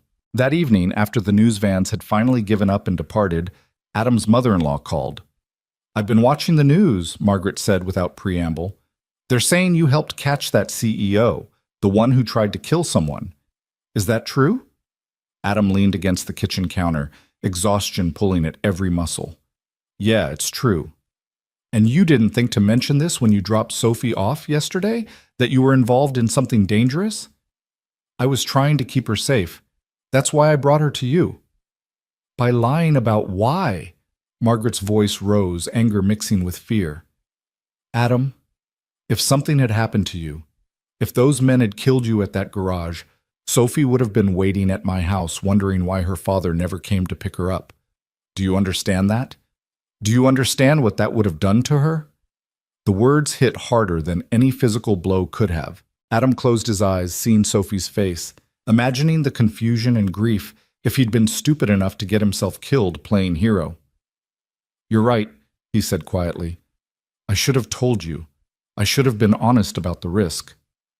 "Damn right you should have." Margaret took a breath, and when she spoke again, her voice was softer. "Adam, I know you're trying to do the right thing. I know these past months have been hard, but Sophie needs you alive and present more than she needs you to be some kind of vigilante." "I wasn't trying to be a vigilante. I was just trying to help someone. And that someone nearly got you killed.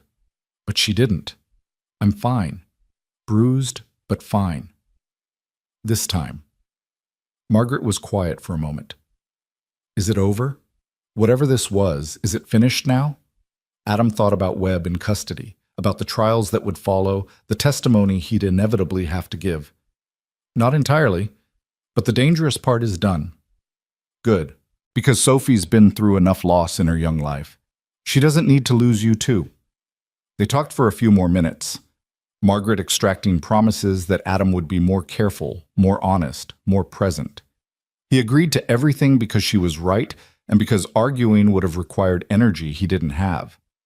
After hanging up, Adam found Sophie in the living room, supposedly doing homework, but clearly listening to his conversation. She looked up when he entered, her expression guarded. "Grandma's mad at you," she observed. "Yeah, she has good reason to be. Because of the dangerous thing you did?" Adam sat beside her on the couch, trying to find words that were honest without being frightening.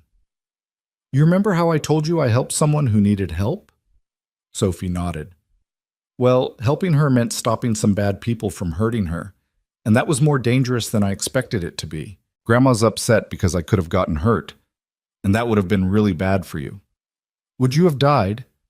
The question was small, frightened, and it broke something in Adam's chest. "No, sweetheart. I was never in that much danger, I promise." It was a lie, but a necessary one. Sophie didn't need to know how close he'd come to not making it home. "And it's over now. The bad people are in jail and everything's going back to normal. Is the lady you helped going to come visit?" The question surprised him. "Maybe. Would that be okay?"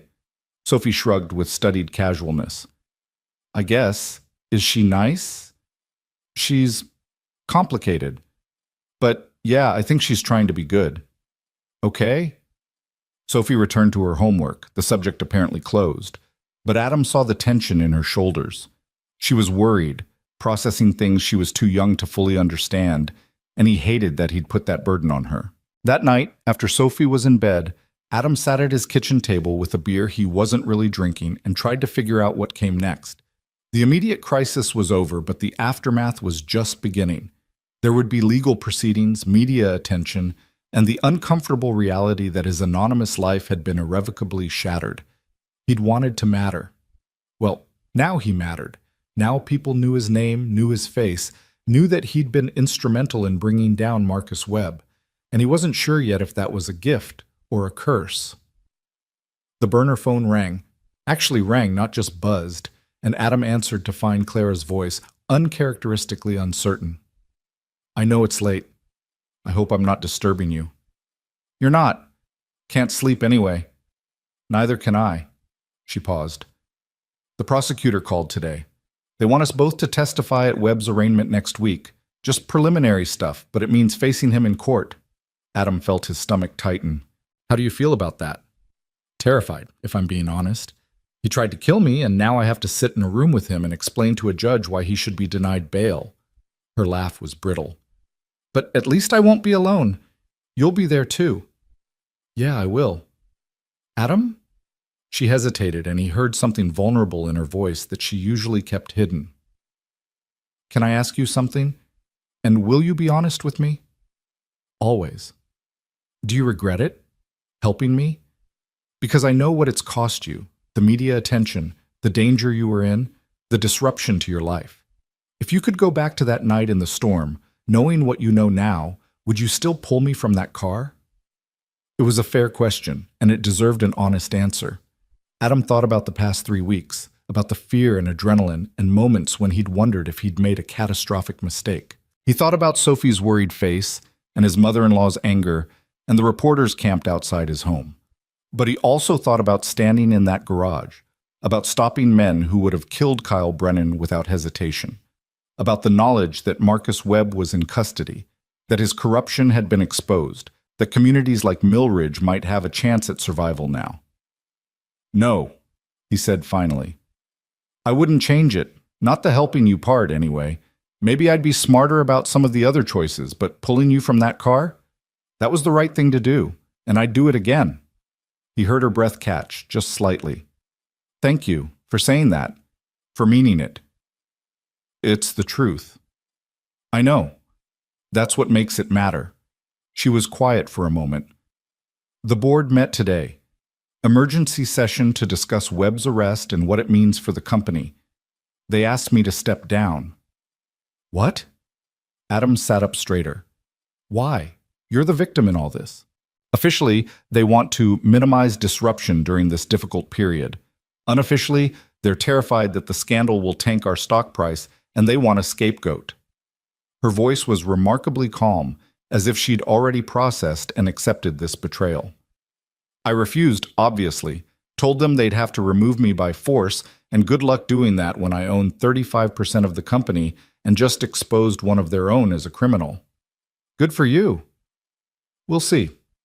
I might have just started a different kind of war." She sighed. "But that's tomorrow's problem. Tonight I just wanted to hear your voice, to remember why I'm fighting for this company instead of walking away." "And did it help?" "More than you know." She paused. "Get some sleep, Adam. Next week is going to be difficult for both of us." They said their goodbyes, and Adam sat in the darkness of his kitchen, thinking about Clara alone in whatever expensive house she called home, fighting battles on multiple fronts with the kind of exhaustion he recognized from his own life. The arraignment was scheduled for Monday morning at 10. Adam arranged for Sophie to stay with Emma's family, borrowed a suit from a neighbor who was approximately his size, and drove into the city with his stomach in knots. The courthouse was a fortress of granite and glass, stairs leading up to columns that were meant to project authority and justice. Adam climbed them slowly, hyper-aware of the cameras scattered around the entrance, the reporters who called out questions he didn't answer. Inside, security was tight. He passed through metal detectors, submitted to a bag search he'd anticipated by leaving everything except his wallet at home, and finally made his way to the courtroom where Clara was already waiting. She wore a navy suit that was simultaneously professional and severe, her hair pulled back, minimal makeup. The armor of someone preparing for battle. When she saw Adam, relief flickered across her face. "You came." "Said I would." He took the seat beside her in the gallery. "How are you holding up?" "Ask me again in an hour." She glanced toward the front of the courtroom where prosecutors were setting up their materials. "Reeves is testifying too. He's around here somewhere." As if summoned, David Reeves appeared, nodded to them both, and took a seat nearby. The courtroom was filling now. Other witnesses, reporters, people Adam didn't recognize but who clearly had some stake in the proceedings. And then Marcus Webb was let in. Adam had only seen him from a distance at the gala, but up close the man was somehow both more and less impressive. More because he carried himself with absolute confidence despite the handcuffs, less because now Adam could see the calculation behind every expression. The careful performance of a man who'd built his life on manipulation. Webb's eyes swept the courtroom and landed on Clara. Something passed between them. Recognition, hatred, a promise of future retribution. And Adam saw Clara's hands tighten in her lap. "Don't look at him," Adam said quietly. "He doesn't get that from you." She nodded and fixed her gaze forward as the judge entered and the arraignment began. The proceedings were surprisingly brief and dry. A recitation of charges, arguments about bail, procedural motions that meant little to Adam's untrained ear. But he listened carefully as the prosecutor laid out the case. Embezzlement, attempted murder, conspiracy. A litany of crimes that added up to decades in prison, if convicted. Webb's lawyer, an expensive suit with practiced indignation, argued that his client was a pillar of the community, that the charges were based on circumstantial evidence and the testimony of a convicted felon, that bail should be granted immediately. The prosecutor countered with Clara's testimony, not live, but submitted in writing and read aloud. Adam listened to her words, clinical and precise, describing the crash and her certainty that it had been no accident, describing the threats she'd received, the evidence they'd gathered, the conclusion that Marcus Webb had orchestrated her attempted murder. When his own statement was read, Adam felt surreal hearing his words in someone else's voice. The night in the storm, the decision to help, the investigation that followed. It sounded like someone else's life, some character in a story rather than the reality he'd lived. The judge listened to everything with an expression of careful neutrality. When the arguments concluded, she didn't hesitate. Bail is denied. The defendant will remain in custody pending trial. Given the severity of the charges and the evidence of flight risk, I see no reason to grant release at this time. Webb's face remained impassive, but Adam saw his lawyer's shoulders sag fractionally. It was a victory, small but significant. Webb would spend the months until trial in a cell rather than his mansion, unable to intimidate witnesses or destroy evidence. As they led Webb away, he turned one last time to look at Clara. His mouth moved, forming words Adam couldn't hear but could guess at.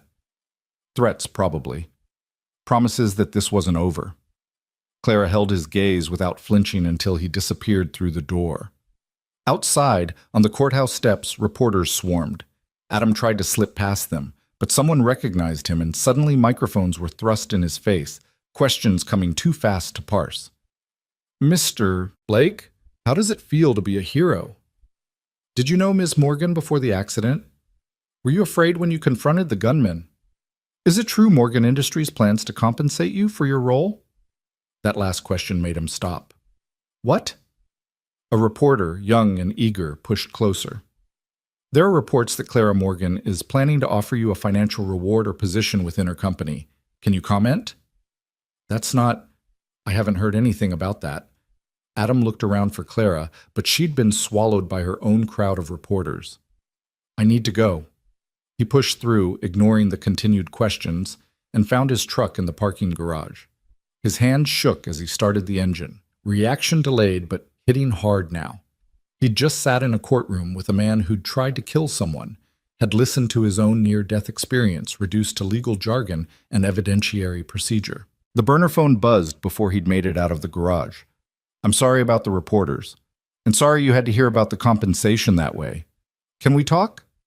Adam pulled over, fingers hovering over the keyboard. Part of him wanted to ignore the message, to drive home and pretend this whole chapter of his life was finished. But Clara deserved better than being ghosted after everything they'd been through. Your place or mine? He typed back. The response came quickly. Neutral ground. There's a park on Riverside near the old mill. Can you meet me there in an hour? Adam agreed and spent the intervening time driving aimlessly, trying to organize his thoughts. Compensation, a position in her company. Part of him was insulted. He hadn't done this for money, hadn't asked for anything beyond the chance to stop a bad man from getting away with his crimes. But another part, the pragmatic father who needed to provide for his daughter, couldn't help calculating what kind of difference that money could make.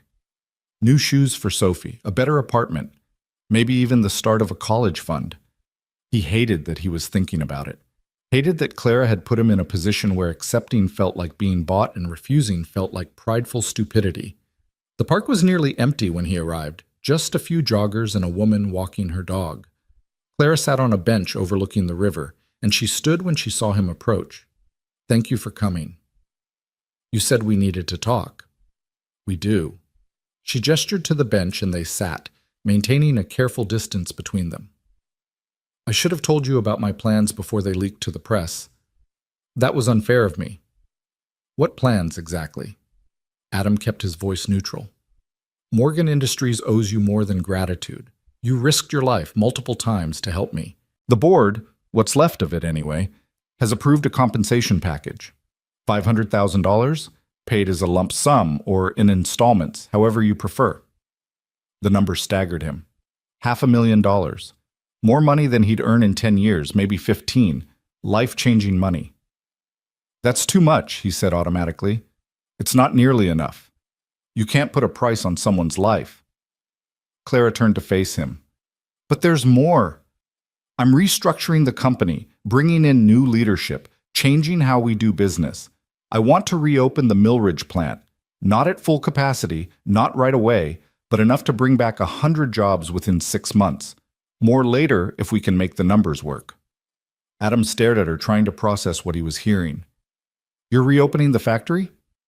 With conditions. Better safety standards, fair wages, profit sharing for employees. I'm done running a company that treats people as disposable. She met his eyes. And I want you to be part of it. Not on the line, as a consultant.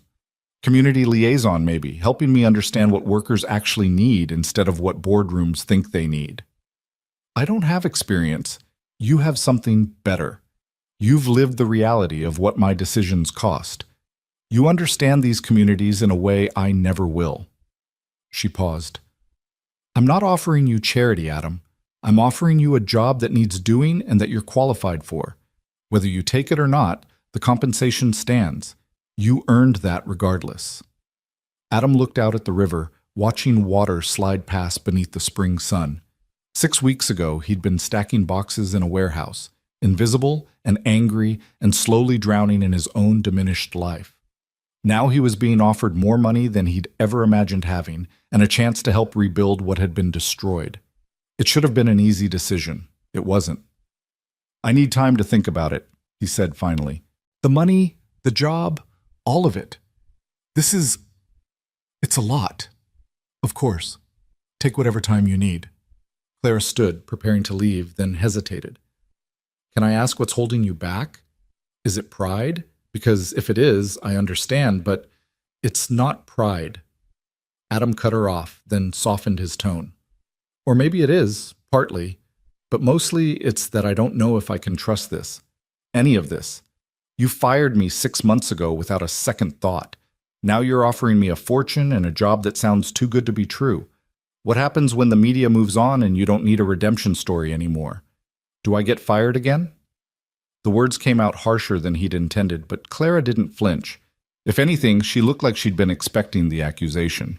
You're right to be skeptical. I've given you no reason to trust me. She sat back down, and when she spoke again, her voice carried the weight of something that had been building for a long time. I inherited my father's company and his philosophy, but I didn't inherit his courage. When Webb pushed for the restructuring, when he made his case for closing plants and cutting costs, I knew it was wrong. I knew it would destroy communities like yours, but I told myself it was necessary, that I was choosing the lesser evil, that saving some jobs was better than saving none. You were wrong. I was a coward. She said it flatly, without self-pity. I let Webb and people like him dictate terms because standing up to them felt too hard, too risky. And people like you paid the price for my weakness. Adam wanted to argue, to tell her she was being too hard on herself, but he couldn't, because she was right. She'd made a choice, and that choice had consequences that rippled through hundreds of lives. So what's different now, he asked. Now I've seen what happens when you refuse to be pushed around, when you do the difficult thing because it's right, not because it's easy. She looked at him directly. You could have walked past my car that night. You could have left me to freeze. You definitely could have refused to help me investigate Webb. But you didn't. You chose to be inconvenienced, to be endangered, to matter. And that's what I'm trying to learn how to do. The honesty of it disarmed him. Adam had spent weeks seeing Clara as an abstract figure, the CEO, the victim, the ally. But sitting beside her now, hearing the self-recrimination in her voice, he saw just another person trying to do better than they had been. The money's real, Clara continued. The job offer is real. And if you take it, there will be a contract that protects you from being arbitrarily fired. I'm not looking for a redemption story or good PR. I'm looking for someone who'll tell me when I'm wrong, who understands what's at stake when corporations make decisions that affect real lives. And you think that's me? I think you're the only person who's been honest with me in years. That's worth more than any credential. She stood again. Think about it. Really think about it. And whatever you decide, know that the compensation is yours regardless. You earned it by being a decent human being when it would have been easier not to be. She walked away before he could respond, leaving Adam alone on the bench with thoughts that wouldn't settle into any coherent pattern. He sat there for nearly an hour, watching the river and trying to imagine what each choice would look like. Take the money and the job, risk trusting Clara again, maybe help rebuild something meaningful, or refuse it all, maintain his independence, keep living in the margins, but at least know he owed nothing to anyone. Sophie would want him to take it. Margaret would counsel caution. Reeves would probably say something about not looking gift horses in the mouth. But the only opinion that really mattered was his own, and he couldn't quite figure out what that was yet. He drove home as the sun was setting, picked up Sophie from Emma's house, and made dinner with half his attention while she told him about her day. After she went to bed, he pulled out a notebook and did something he hadn't done since high school, made a list of pros and cons. The pros column filled quickly: financial security, meaningful work, a chance to help Milridge recover, showing Sophie that taking risks could pay off. The cons were harder to articulate but felt heavier: dependence on Clara's goodwill, media attention that came with being publicly associated with her, the risk of being used and discarded again, the fundamental question of whether he could trust someone who'd already proven capable of making decisions that destroyed lives. He was still staring at the list when his phone rang. Regular phone this time. The caller ID showed a number he didn't recognize. "Hello? Mr. Blake? This is Jennifer Cortez from Channel 7 News. I was hoping to ask you a few questions about your relationship with Clara Morgan," and Adam hung up without listening to the rest. His relationship with Clara. As if there was a relationship beyond circumstantial alliance and mutual necessity. Except that wasn't quite true anymore, was it? Somewhere in the process of investigation and danger and sitting through an arraignment together, something had shifted. Not friendship exactly, but recognition. The understanding that they'd both been broken by circumstances beyond their control and were trying to figure out how to be whole again. The burner phone buzzed. Saw the news. Reporter ambush. I'm sorry. Want me to have my lawyer send cease and desist letters? Adam considered letting her, then realized that would just make him more interesting to journalists. Better to be boring, to give them nothing to report. No. Let them lose interest naturally. But thanks for offering. Any time. And Adam? No pressure on the offer. Whatever you decide is okay. He set both phones aside and returned to his list, adding one more item to the cons column: emotional complication. Because that's what Clara was becoming, whether he liked it or not. Someone who mattered beyond the practical alliance they'd formed. Someone whose opinion he valued, whose approval he found himself wanting. That was dangerous territory for a man who'd spent years keeping everyone at arm's length, who'd learned that caring too much just meant more ways to be hurt. But it was also exhilarating in a way he'd almost forgotten was possible. Adam stared at his list for another 20 minutes, then picked up a pen and wrote a single word at the bottom. Yes. He'd take the money. He'd take the job. Not because he trusted Clara completely, not because he thought it was risk-free, but because Sophie deserved a father who believed that good things could still happen if you had the courage to reach for them. He picked up the burner phone and typed, "I'm in. When do we start?" The response came almost immediately, and he could picture Clara's relief through the screen. "Monday. If you're serious about this, let's do it right. Come to the office. We'll make it official. I'll be there. Thank you, Adam, for everything." He wanted to say something meaningful back, something that captured the strange journey they'd been on together, but sometimes the simplest words carried the most weight. "You're welcome. See you Monday." That weekend passed in a blur of practical arrangements and mounting anticipation. Adam told Sophie about the job offer in terms she could understand. He'd be helping people find work, helping make sure companies treated workers fairly. She'd been excited, asking if that meant they could get a bigger apartment and if she could have a dog. "Maybe," he'd said, not wanting to promise too much too soon. "We'll see how it goes." Margaret had been more skeptical when he called to tell her. "Just be careful," she'd warned. "Rich people don't give away $500,000 without expecting something in return. She's expecting me to do a job. That seems fair. You know what I mean. Don't let yourself be used again." "I won't. I promise." Monday morning arrived cold and bright. Adam, dressed in the borrowed suit, made Sophie breakfast and dropped her at school with a hug that lasted slightly too long. "You're being weird again," she observed. "Just excited about the first day, like when you started second grade." "You weren't this huggy then." "Well, I'm making up for it now." He kissed her forehead. "Have a good day, kiddo. Love you." Love you too, Dad. Good luck with your new job. The Morgan Industries headquarters was downtown, a glass and steel tower that Adam had passed 100 times without ever imagining he'd walk through its doors. Security was expecting him, providing a badge and directions to the executive floor without hesitation. Claire's office was on the 23rd floor, with windows that overlooked the city and furniture that probably cost more than Adam's annual salary used to be. She stood when he entered, professional and warm at the same time. "You came." "Said I would." He accepted her handshake, noting the firmness of it. "Ready to put me to work?" "Almost." She gestured to a folder on her desk. "First, the official stuff. This is your employment contract. Take it home.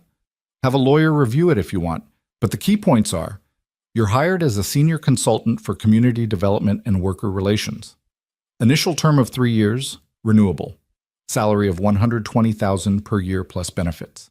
And the compensation we discussed is separate, legally distinct from your employment."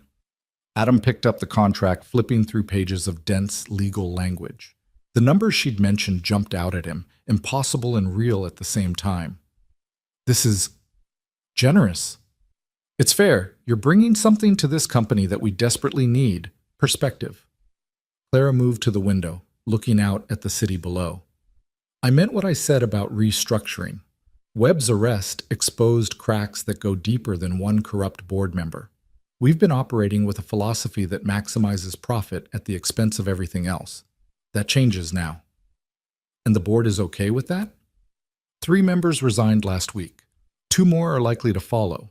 The ones who remain understand that this is the only way forward. She turned back to him. "It won't be easy. There will be resistance, both internal and external. People who think I'm being naive or reckless. But having you here speaking for the communities we've impacted gives me leverage I wouldn't have otherwise." Adam understood what she wasn't saying. He was both ally and shield, someone whose story made her reforms more palatable. It should have bothered him more than it did. "When do you want me to start?" "Today, if you're ready. I'm meeting with the planning committee this afternoon to discuss the Millridge reopening. I'd like you there." The afternoon meeting was everything Adam had feared and hoped for. A conference room full of executives and analysts, all of whom looked at him with varying degrees of skepticism when Clara introduced him. But she'd positioned him not as a charity case, but as an expert, someone with knowledge they lacked, and that framing mattered. The discussion was technical, full of jargon about capacity and margins and supply chains. But when it came time to talk about workforce, Clara turned to Adam. "What do you think Millridge needs most?" she asked. 20 pairs of eyes swiveled to him. Adam took a breath and thought about his neighbors, the people he'd known for years who were now scattered or struggling. "Stability," he said. "Not promises about what might happen in 6 months or a year. Concrete commitments that they can plan their lives around. Because when you shut down that plant, you didn't just take away jobs. You took away people's ability to believe that if they worked hard and did everything right, they'd be okay. You broke trust. Opening the plant again is good, but it won't matter if people think you'll just close it again when the numbers don't look perfect." The room was silent. Some faces showed understanding, others showed irritation at the implicit criticism. But Clara was nodding. "So what do we need to do?" she asked. "Long-term contracts, investment in training so people can adapt if industries shift, transparency about the company's financial health, so workers aren't blindsided by future restructuring, and profit sharing. If the company does well, the people who made that happen should benefit." One of the executives, a man in his 60s with silver hair, scoffed. "That's not how business works." "Then maybe business needs to work differently," Adam replied, keeping his voice level. "Because the old way led to Marcus Webb and corruption and communities that turned into ghost towns. If that's success, I'd hate to see what failure looks like." Clara smiled slightly, and Adam realized she'd orchestrated this moment deliberately. Put him in a room where his outsider status was both vulnerability and strength, where his anger on behalf of Millridge could be channeled into something productive. The meeting continued for another hour, details emerging about timeline and budget and logistics. By the end, they had the outline of a plan. 50 jobs within 3 months, 100 within 6, with possibilities for more growth depending on market conditions. It wasn't perfect. It wasn't everything Millridge had lost, But it was something real, something tangible, and Adam left the meeting feeling like maybe this could actually work. Clara walked him out, and at the elevator she paused. "You did well in there. Better than I expected, honestly." "You mean I didn't embarrass you?" "I mean you spoke truth to people who aren't used to hearing it. That takes courage." She pressed the elevator button. "This is going to be complicated, Adam. There will be setbacks and fights and moments when you wonder why you agreed to this. But I think we can actually make a difference. Together." The elevator arrived, doors sliding open. Adam stepped inside and turned to face her. "I hope you're right," he said, "because I'm betting everything on it." The doors closed, and Adam rode down 23 floors feeling like he'd just committed to something far bigger than a job. He'd committed to believing again, in Clara, in the possibility of change, in the idea that one person's choices could ripple outward and reshape the world in small but meaningful ways. It was terrifying. It was necessary. And as he walked out of Morgan Industries headquarters into the afternoon sun, Adam Blake allowed himself to feel something he hadn't felt in months. Not quite happiness, not yet, but the foundation it was built on. Spring arrived in earnest over the following weeks, transforming Millridge from gray desolation into something that almost resembled hope. The Morgan Industries plant had been closed for 8 months, its parking lot empty except for weeds pushing through cracked asphalt, but now construction crews swarmed the building like determined ants, repairing what neglect had broken. Adam found himself driving past it most mornings on his way to drop Sophie at school, watching progress that felt both impossibly slow and miraculously fast. New windows replacing boarded ones, fresh paint covering graffiti. The sign out front, once faded and listing, now straightened and cleaned until the company name gleamed in the early light. Sophie noticed everything with the unfiltered curiosity of childhood. "Is that where you used to work?" she asked one morning, pressing her face to the truck window. "It is, and where a lot of people will work again soon." "Because of you and that lady? Ms. Morgan, yeah, we're trying to fix what got broken." Sophie considered this with the gravity she brought to important questions. "Can you fix everything that's broken?" Adam felt the weight of that inquiry settle into his chest. "No, kiddo, some things stay broken, but that doesn't mean we shouldn't fix what we can." She seemed satisfied with that answer, or at least willing to accept it, and they finished the drive to school in comfortable silence. These moments were what Adam treasured most, the ordinary rhythms of single parenthood, the small conversations that mattered more than grand gestures. Whatever else happened with Morgan Industries, with Clara, with the complicated new shape his life had taken, Sophie remained the center, the reason for everything. His work with Clara had evolved into something neither of them had fully anticipated. What started as a consulting position had become a partnership, two people working toward the same goal from different angles. So she handled the boardroom politics and financial maneuvering, while Adam became the bridge between corporate decisions and community needs. He spent his days meeting with former employees, listening to their concerns and carrying those voices back to the company. Some people were eager to return, grateful for second chances. Others were wary, scarred by betrayal, and unwilling to trust that this time would be different. Adam understood both reactions intimately. "They want guarantees," he told Clara during one of their weekly planning meetings. "They want to know this isn't just PR, that 6 months from now, you won't decide it's not profitable enough and shut everything down again." Clara nodded, making notes on her tablet. They were in her office, afternoon light streaming through floor-to-ceiling windows, and Adam had long since stopped feeling out of place in this rarefied environment. What kind of guarantees would be meaningful? Contracts. Real ones, not at-will employment that can be terminated for any reason. Job security tied to performance, not quarterly earnings. He leaned forward. And visibility. Let them see the company's financial health, understand the metrics that drive decisions. Transparency breeds trust. The board will fight me on that. They think workers don't need to understand corporate finances. The board is wrong. People aren't stupid. They know when they're being lied to or kept in the dark. Adam held her gaze. "You want Millridge to succeed? Treat people like partners, not assets." She smiled slightly. "You don't pull punches, do you? You hired me to be honest. That's what you're getting." "I did, and I'm grateful for it, even when it's uncomfortable." She set down her tablet. I'm presenting the new worker contract structure to the board next week. I'd like you there. To say what you're saying now? To say it better than I can. You've lived what they've only theorized. That matters. Adam agreed, though the prospect of facing the board again made his stomach tighten. His first meeting had been fractious enough. This one promised to be worse, because what Clara was proposing fundamentally challenged how Morgan Industries had operated for decades. The weekend before the board meeting, Clara invited Adam and Sophie to dinner at her home. It was the first time she'd extended such a personal invitation, and Adam's first instinct was to decline. But Sophie had overheard the call and was immediately intrigued by the idea of seeing where rich people live, and he couldn't bring himself to disappoint her.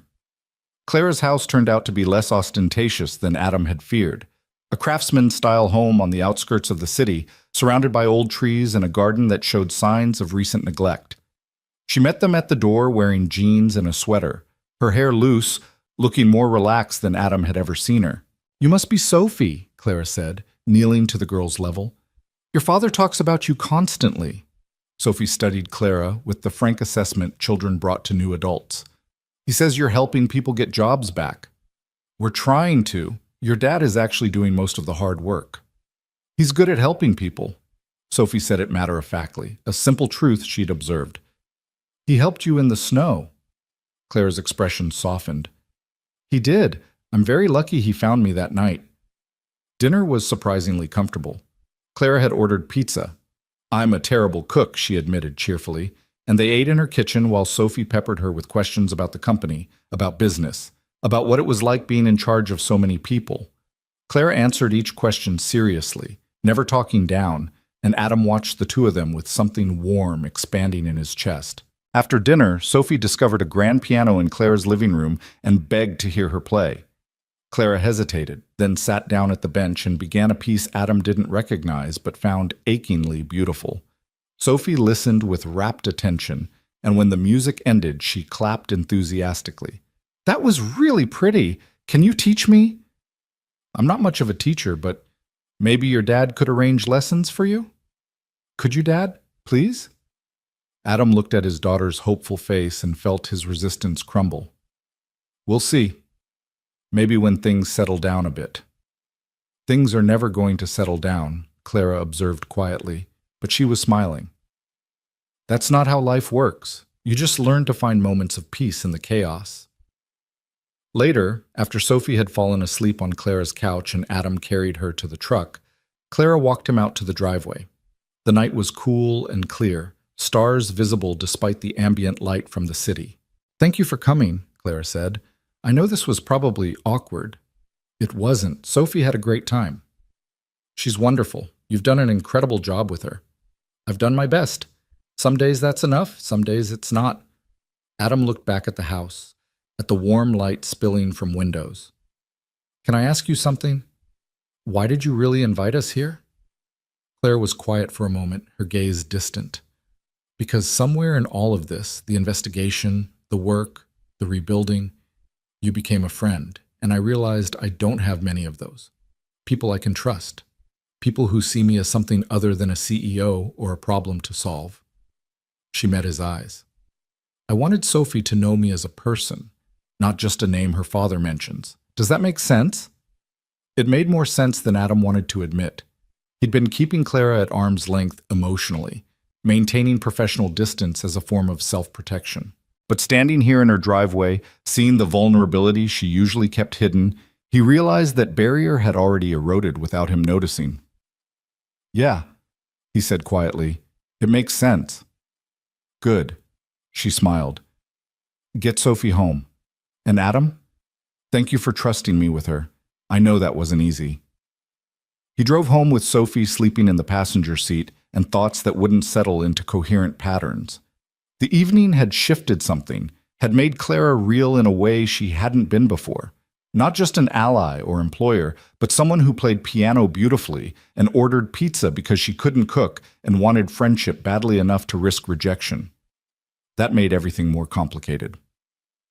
The board meeting arrived like an approaching storm, inevitable and potentially destructive. Adam wore his borrowed suit again. He really needed to buy his own, but that felt like tempting fate. and met Clara in the lobby of Morgan Industries headquarters. She looked armored in a charcoal suit and heels, her CEO mask firmly in place. "Ready?" she asked. "As I'll ever be."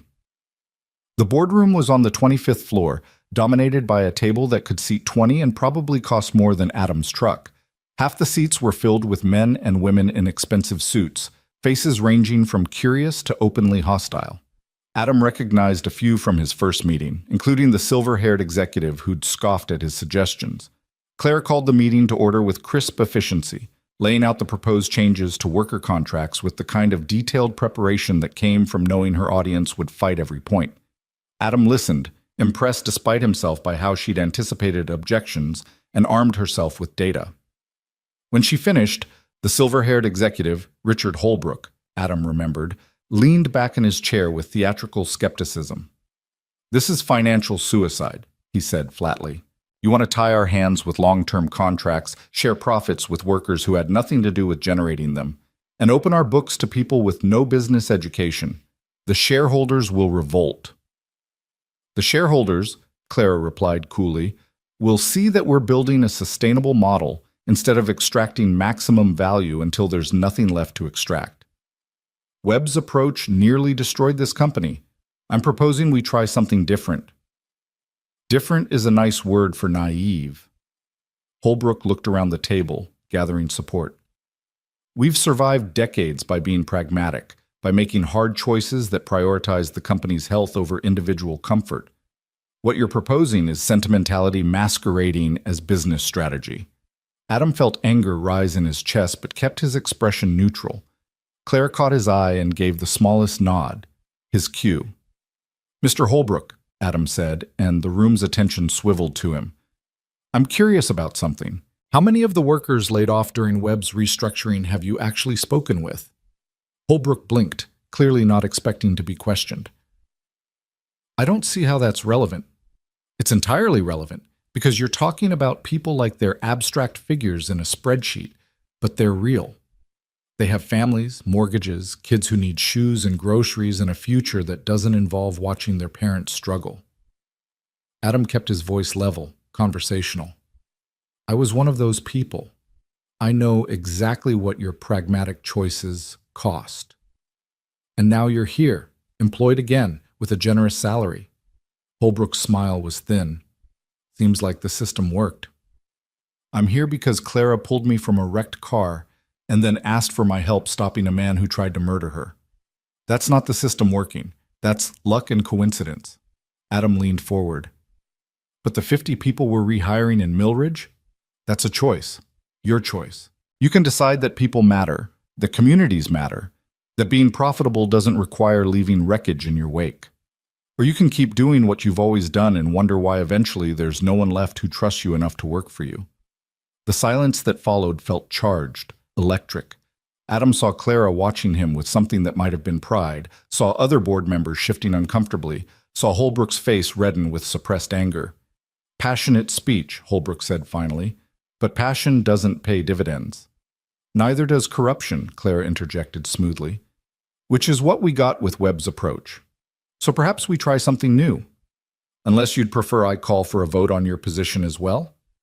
It was a power play, beautifully executed. Holbrook subsided, and Clara moved the conversation forward, outlining implementation timelines and success metrics. By the meeting's end, they had tentative approval for a 6-month trial of the new contract structure. Outside the boardroom, Clara allowed herself a small smile. "That was effective. I might have been too aggressive. You were perfect." Holbrook needed to understand that opposition comes with consequences. She checked her watch. "I have another meeting in 10 minutes, but I wanted to thank you for backing me in there." "That's what partners do." Something flickered in her expression, too quick to identify. "Partners. Yes, I suppose we are." The next few weeks blurred together in a rush of activity. The Millridge plant opened for its first shift in 9 months, 50 people returning to work with cautious optimism. Adam was there for the ribbon cutting, standing beside Clara as cameras flashed and reporters asked questions about the company's new direction. "This is just the beginning," Clara told them. "Morgan Industries is committed to being a different kind of corporation, one that measures success not just in profit, but in the well-being of our workers and communities. It sounded like PR, and maybe it was, but Adam saw the sincerity in her eyes when she said it. She meant every word, even if believing it required a leap of faith from everyone involved. He spent the following weeks at the plant, working alongside the floor manager to ensure the transition went smoothly. People had questions, concerns, skepticism that couldn't be addressed with platitudes. So Adam listened, carried messages back to Clara, and slowly built bridges between the workforce and management. It wasn't perfect.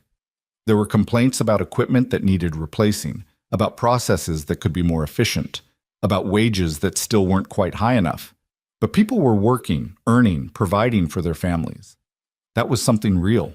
Sophie noticed the change in her father, the way he came home tired but satisfied instead of tired and defeated. "You're happier now," she observed one evening over dinner. "I am," Adam admitted. "Does that surprise you?" "A little. You were sad for a long time after Mom died." She said it simply, without judgment. "I thought maybe you forgot how to be happy." The observation cut deeper than she probably intended. Adam set down his fork and looked at his daughter, seeing the wisdom in her young face that came from witnessing too much loss too soon. "I didn't forget. I just misplaced it for a while. But I'm finding it again." "Because of Ms. Morgan?" "Because of a lot of things. The work. Knowing I'm helping people. And yeah, Clara's been part of that." He hesitated, then decided honesty mattered. "She's become a good friend." "Do you like her?" "Of course I like her." "No, I mean like her, the way you liked Mom." Adam felt his chest tighten. Sophie was too perceptive, had noticed something he'd been deliberately not examining. "It's complicated, kiddo." That's what adults say when they don't want to explain. Sophie pushed her vegetables around her plate. "Emma's mom has a boyfriend now. Emma says it's weird at first, but then it's okay." "Is that your way of saying it would be okay if I dated someone?" Sophie shrugged with studied casualness. "I just want you to be happy. Mom would want that too."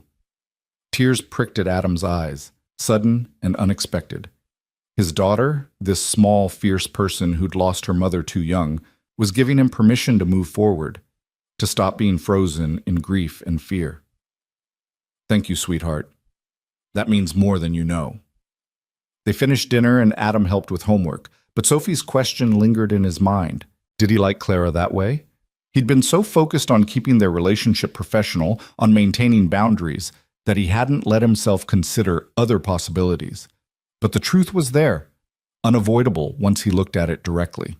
Somewhere between the storm and the boardroom battles, between watching her play piano and seeing her fight for what was right, he developed feelings that had nothing to do with gratitude or professional respect. He liked her. Maybe more than liked her. The realization was terrifying. A week later, Marcus Webb's trial began. Adam had been dreading it, had hoped somehow he wouldn't need to testify, but the prosecution called him on the second day. He sat in the witness box with his palms sweating, very aware of Webb watching from the defense table with cold calculation. The prosecutor walked him through that night in the storm, finding Clara, pulling her from the wreck, keeping her alive until morning. Then through the investigation that followed, the device planted at the gala, the confrontation at Brennan's garage. Webb's lawyer tried to paint Adam as a glory seeker, someone looking for reward money and fame. But Adam kept his answers simple, factual, impossible to twist into something they weren't. "Did Miss Morgan offer you compensation before you agreed to help her?" the defense attorney asked. "No." "Did she promise you a job?" "Not until after Webb was arrested." "But you received both. $500,000 and a position at her company. Quite convenient." "I received compensation because I helped stop a murder and expose fraud. The job came later because Clara wanted someone who understood what her decisions cost people." Adam met the lawyer's eyes steadily. "If you're suggesting I helped her for money, you're wrong. I helped her because it was the right thing to do." The lawyer tried several more angles, but Adam didn't budge. When he was finally dismissed, he caught Clara's eye in the gallery and saw her mouth, "Thank you." The trial lasted 3 weeks. Kyle Brennan testified about tampering with Clara's car, about the payment from Webb, about being told it needed to look like an accident. Financial experts walked the jury through Webb's embezzlement, the shell companies, and offshore accounts. And Clara herself spent 2 days on the stand, calm and precise, laying out every detail of the corruption she'd uncovered. The verdict came on a Thursday afternoon, guilty on all counts. Webb's face remained impassive as the jury foreman read each charge, but Adam saw his hands tighten on the defense table. Decades in prison, most likely. A life of privilege and power reduced to a cell and regret. Outside the courthouse, Clara stood before a crowd of reporters and made a brief statement. Justice has been served today, but the real work is just beginning. Morgan Industries will spend years rebuilding trust with the communities we damaged. That's my focus now, and I won't rest until we've made things right. She fielded a few questions, then slipped away with Reeves and her security team. Adam tried to leave separately, but reporters recognized him and swarmed. "Mr. Blake, how does it feel to see Webb convicted? Are you and Clara Morgan in a relationship? Will you continue working for Morgan Industries?" That second question caught him off guard, and his hesitation was apparently answer enough because cameras flashed, and he knew that moment of uncertainty would be dissected in tomorrow's news. He pushed through without commenting and made it to his truck, sitting in the parking garage for several minutes while his heart rate settled. The trial was over. Webb was convicted. Everything they'd fought for had been achieved. So why did he feel so unsettled? His phone rang. Clara calling from the burner phone they still occasionally used out of habit. "You okay?" she asked. "Yeah, just processing. I know the feeling. Listen, I'm going away for a few days. My lawyer says I should disappear until the media frenzy dies down. But when I get back, I'd like to talk, really talk, about everything." Adam's pulse quickened. "Everything?" "Everything." She paused. "I'll call you when I'm back in town. Take care of yourself, Adam." The line went dead, leaving him with more questions than answers. Clara was gone for a week. In her absence, Adam threw himself into work at the Millridge plant, helping troubleshoot issues and continuing to build relationships with the workforce. The company had hired 30 more people, ahead of schedule, and there was talk of expanding operations to a second shift. Sophie finished 3rd grade with excellent marks, and Adam treated her to the new shoes she'd been wanting and dinner at her favorite restaurant. They talked about summer plans, about maybe taking a trip to the beach, about normal things that felt precious precisely because they were ordinary. On a Saturday morning in late May, Clara called. "I'm back. Can we meet? That park on Riverside, same place as before?" Adam agreed, nervous in a way he hadn't been since high school. He dropped Sophie at his mother-in-law's house. Margaret raised an eyebrow but didn't ask questions, and drove to the park with his stomach in knots. Clara was already there, sitting on their bench overlooking the river. She wore jeans and a simple shirt, her hair pulled back, and when she saw him, she smiled with genuine warmth. "Hey," she said. "Hey yourself." Adam sat beside her, maintaining careful distance. "How was your escape from reality?" "Necessary. I spent a week at my father's cabin in the mountains. No phone service, just me and too much time to think." She turned to face him. "I figured some things out." "Yeah?" "I've spent 5 years running my father's company, trying to live up to his legacy, believing that was enough. That if I could just be good at business, everything else would fall into place." She looked out at the river. "But you taught me something. Actually living, making choices that matter, connecting with people, being vulnerable. That's harder and more important than any quarterly report. I didn't teach you that. You figured it out yourself." "Maybe, but you showed me what it looked like."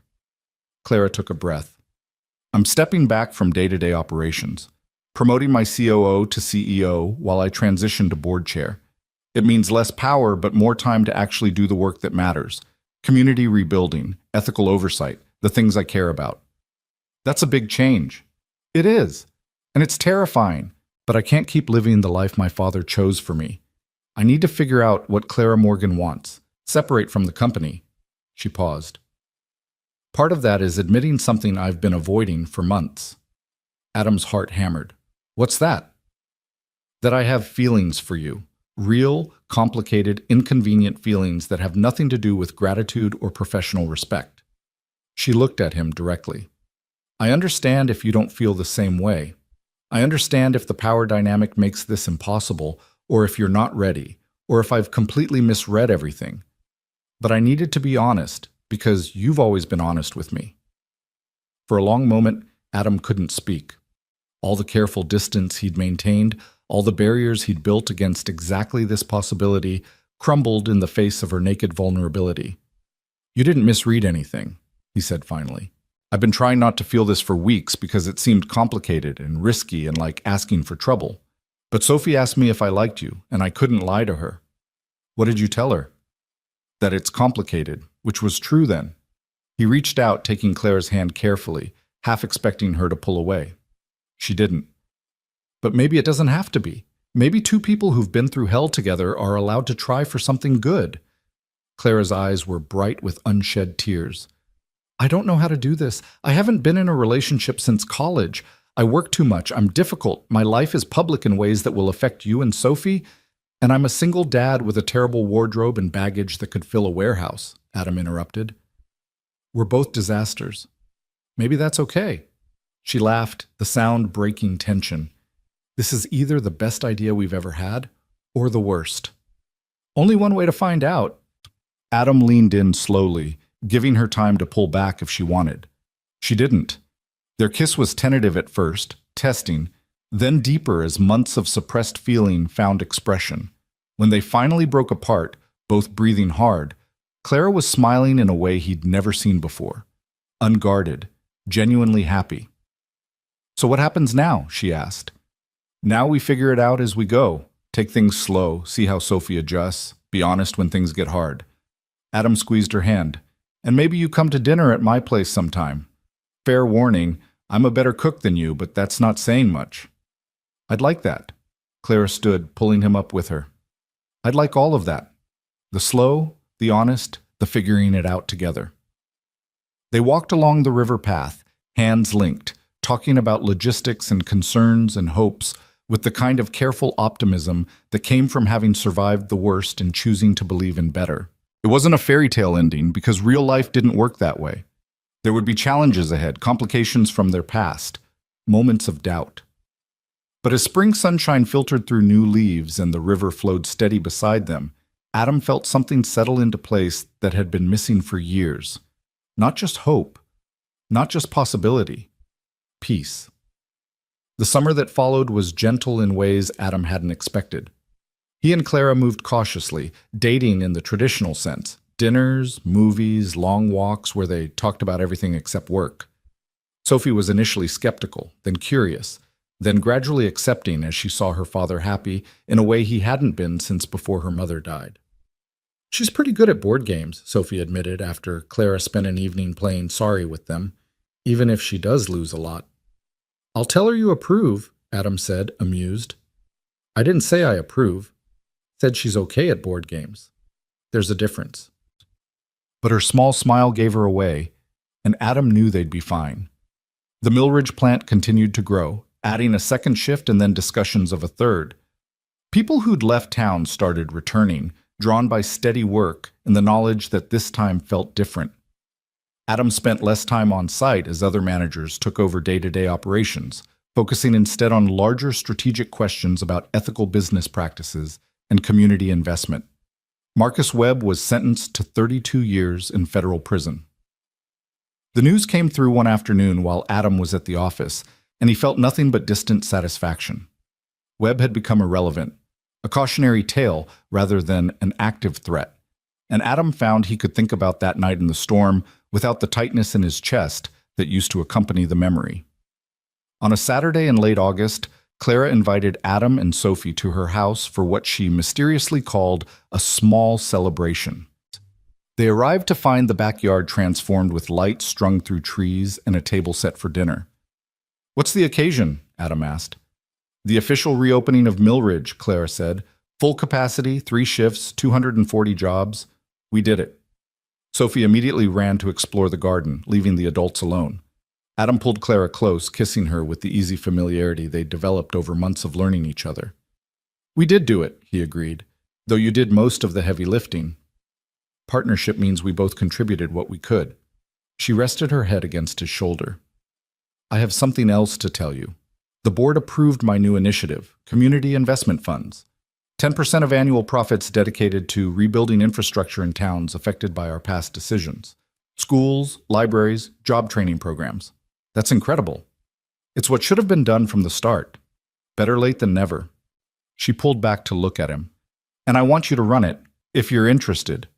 Adam felt the weight of that offer, the trust it represented. That's a lot of responsibility. You've never shied away from responsibility. Besides, who better to understand what communities need than someone who lived through losing everything? I didn't lose everything. I had Sophie. You know what I mean. He did. And the opportunity to help rebuild not just Millridge but other towns, to take the lessons they'd learned and scale them, was compelling in ways he hadn't anticipated. Can I think about it? Of course, no pressure, whatever you decide. They were interrupted by Sophie running back, breathless with excitement. Clara, there's a treehouse. Can I go in it? It's pretty old and probably not safe, Clara started, but then she saw Sophie's face and softened. But if your dad says it's okay, we can check it out together.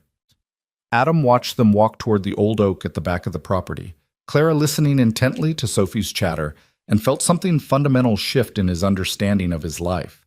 For so long he'd thought of himself as surviving, as making the best of terrible circumstances, as protecting Sophie from a world that seemed designed to hurt them. But this, watching his daughter laugh with a woman who'd become integral to both their lives, standing in a garden lit by summer evening light, knowing that the work he did mattered and would continue to matter, this wasn't survival. This was living. 6 months later, on a cold January evening, Adam stood in his new apartment, larger than the cabin, in a better neighborhood, with a second bedroom so Sophie finally had her own space, and reflected on how drastically his life had changed in just over a year. The compensation Clara had promised sat mostly untouched in an investment account, earmarked for Sophie's future. His salary was more than enough to cover their expenses, and then some. The job running community investment was challenging and meaningful, exactly the kind of work he'd never imagined doing but turned out to be good at. And Clara was due to arrive in 30 minutes for a dinner Adam had spent all afternoon preparing. Sophie was at his mother-in-law's for the weekend, part of their regular arrangement that gave Adam and Clara time alone while also ensuring Sophie maintained strong connections with her grandmother. It was a system that worked for everyone involved. When Clara arrived, she kissed him hello and presented a bottle of wine that probably cost more than Adam's weekly grocery budget. They cooked together, moving around the kitchen with comfortable coordination, and ate while talking about their days, about the upcoming board meeting, about Sophie's request for piano lessons that Clara had offered to provide. After dinner, they moved to the couch, and Clara curled against him in a way that still felt miraculous every time it happened. I have something to show you, she said, pulling out her phone. This came today. It was a news article, headline reading, Former CEO's Ethical Revolution Transforms Morgan Industries. The piece detailed the changes Clara had implemented, the communities being reinvested in, the worker satisfaction scores that had climbed steadily. There was a quote from Adam about the importance of treating employees as partners, and a photo of the Millridge plant in full operation. We're becoming a model, Claire said quietly. Other companies are watching, asking how we did it, whether it's sustainable long-term. Is it sustainable? So far. Profits are down slightly, but not catastrophically. Employee retention is up. We're building something that might actually last. She looked up at him. I couldn't have done any of this without you. You would have figured it out eventually. Maybe, but I would have been alone, and it would have been harder, and I might have given up when the board fought back. She took his hand. You gave me courage when I needed it most. That night in the storm, you saved my life. But in all the time since, you've been saving me in smaller ways every day, teaching me what matters, showing me how to be better. Adam felt his throat tighten. You did the same for me. I was drowning before you came along, not just financially, but in here. He touched his chest. I'd forgotten how to hope. You reminded me. They sat in comfortable silence, the kind that only came from deep understanding, and Adam thought about trajectories and choices, and the strange ways lives could intersect and change everything. If he hadn't walked past that wrecked car, if he'd kept going, minded his own business, stayed invisible, If Clara hadn't been driving that night, hadn't been running from men who wanted her dead, hadn't crashed on a road where someone would find her, the what-ifs could drive you crazy if you let them. But Adam had learned to focus on what was rather than what might have been. "I love you," he said quietly. It was the first time he'd spoken those words, and they hung in the air between them, weighted with meaning. Claire's eyes widened, then filled with tears. "I love you too. I've wanted to say it for months, but I was afraid—" "Of what?" "That you'd think it was too fast, that I was confusing gratitude with feeling, that I'd somehow ruin this by pushing too hard." Adam kissed her softly. "It's not too fast. It's exactly right." He paused, gathering courage for what he wanted to say next. "I don't know what the future looks like, but I want you in it, however that works, whatever shape it takes. You and me and Sophie figuring it out together." "Like a family?" Claire's voice was tentative, hopeful. "Yeah, like a family." She kissed him then, deep and long, and when they finally broke apart, both were crying and laughing at the same time. That night, lying in bed with Clara asleep beside him, Adam stared at the ceiling and thought about the past year, about a storm that had brought them together, about danger and investigation and standing up to powerful men who thought they were untouchable, about rebuilding communities and learning to trust again and finding love in the ruins of everything he'd lost. It hadn't been easy. There had been moments of doubt, setbacks, complications neither of them had anticipated. The media still occasionally resurfaced their story, and Adam had learned to tolerate the attention even if he never enjoyed it. Sophie was still adjusting to having Clara in their lives, though she was warming more every day. And the work of transforming Morgan Industries was far from complete. But as Clara shifted in her sleep, moving closer instinctively, Adam felt grateful for every difficult step that had led to this moment. Because sometimes the person you rescue in a snowstorm doesn't just survive. Sometimes they show you the way home. Not to a place, but to a version of yourself you'd forgotten could exist. To courage instead of fear. To purpose instead of mere survival. To love instead of loneliness. And on this quiet winter night, in an apartment that finally felt like home, Adam Blake allowed himself to believe in the future again. Not a perfect future, not one without challenges, but one built on honesty and partnership and the hard-won knowledge that decent people could still change the world if they refused to give up. Spring would come again soon, bringing new growth and possibilities. But for now, this was enough. This moment of peace after the storm, this calm after chaos, this was everything.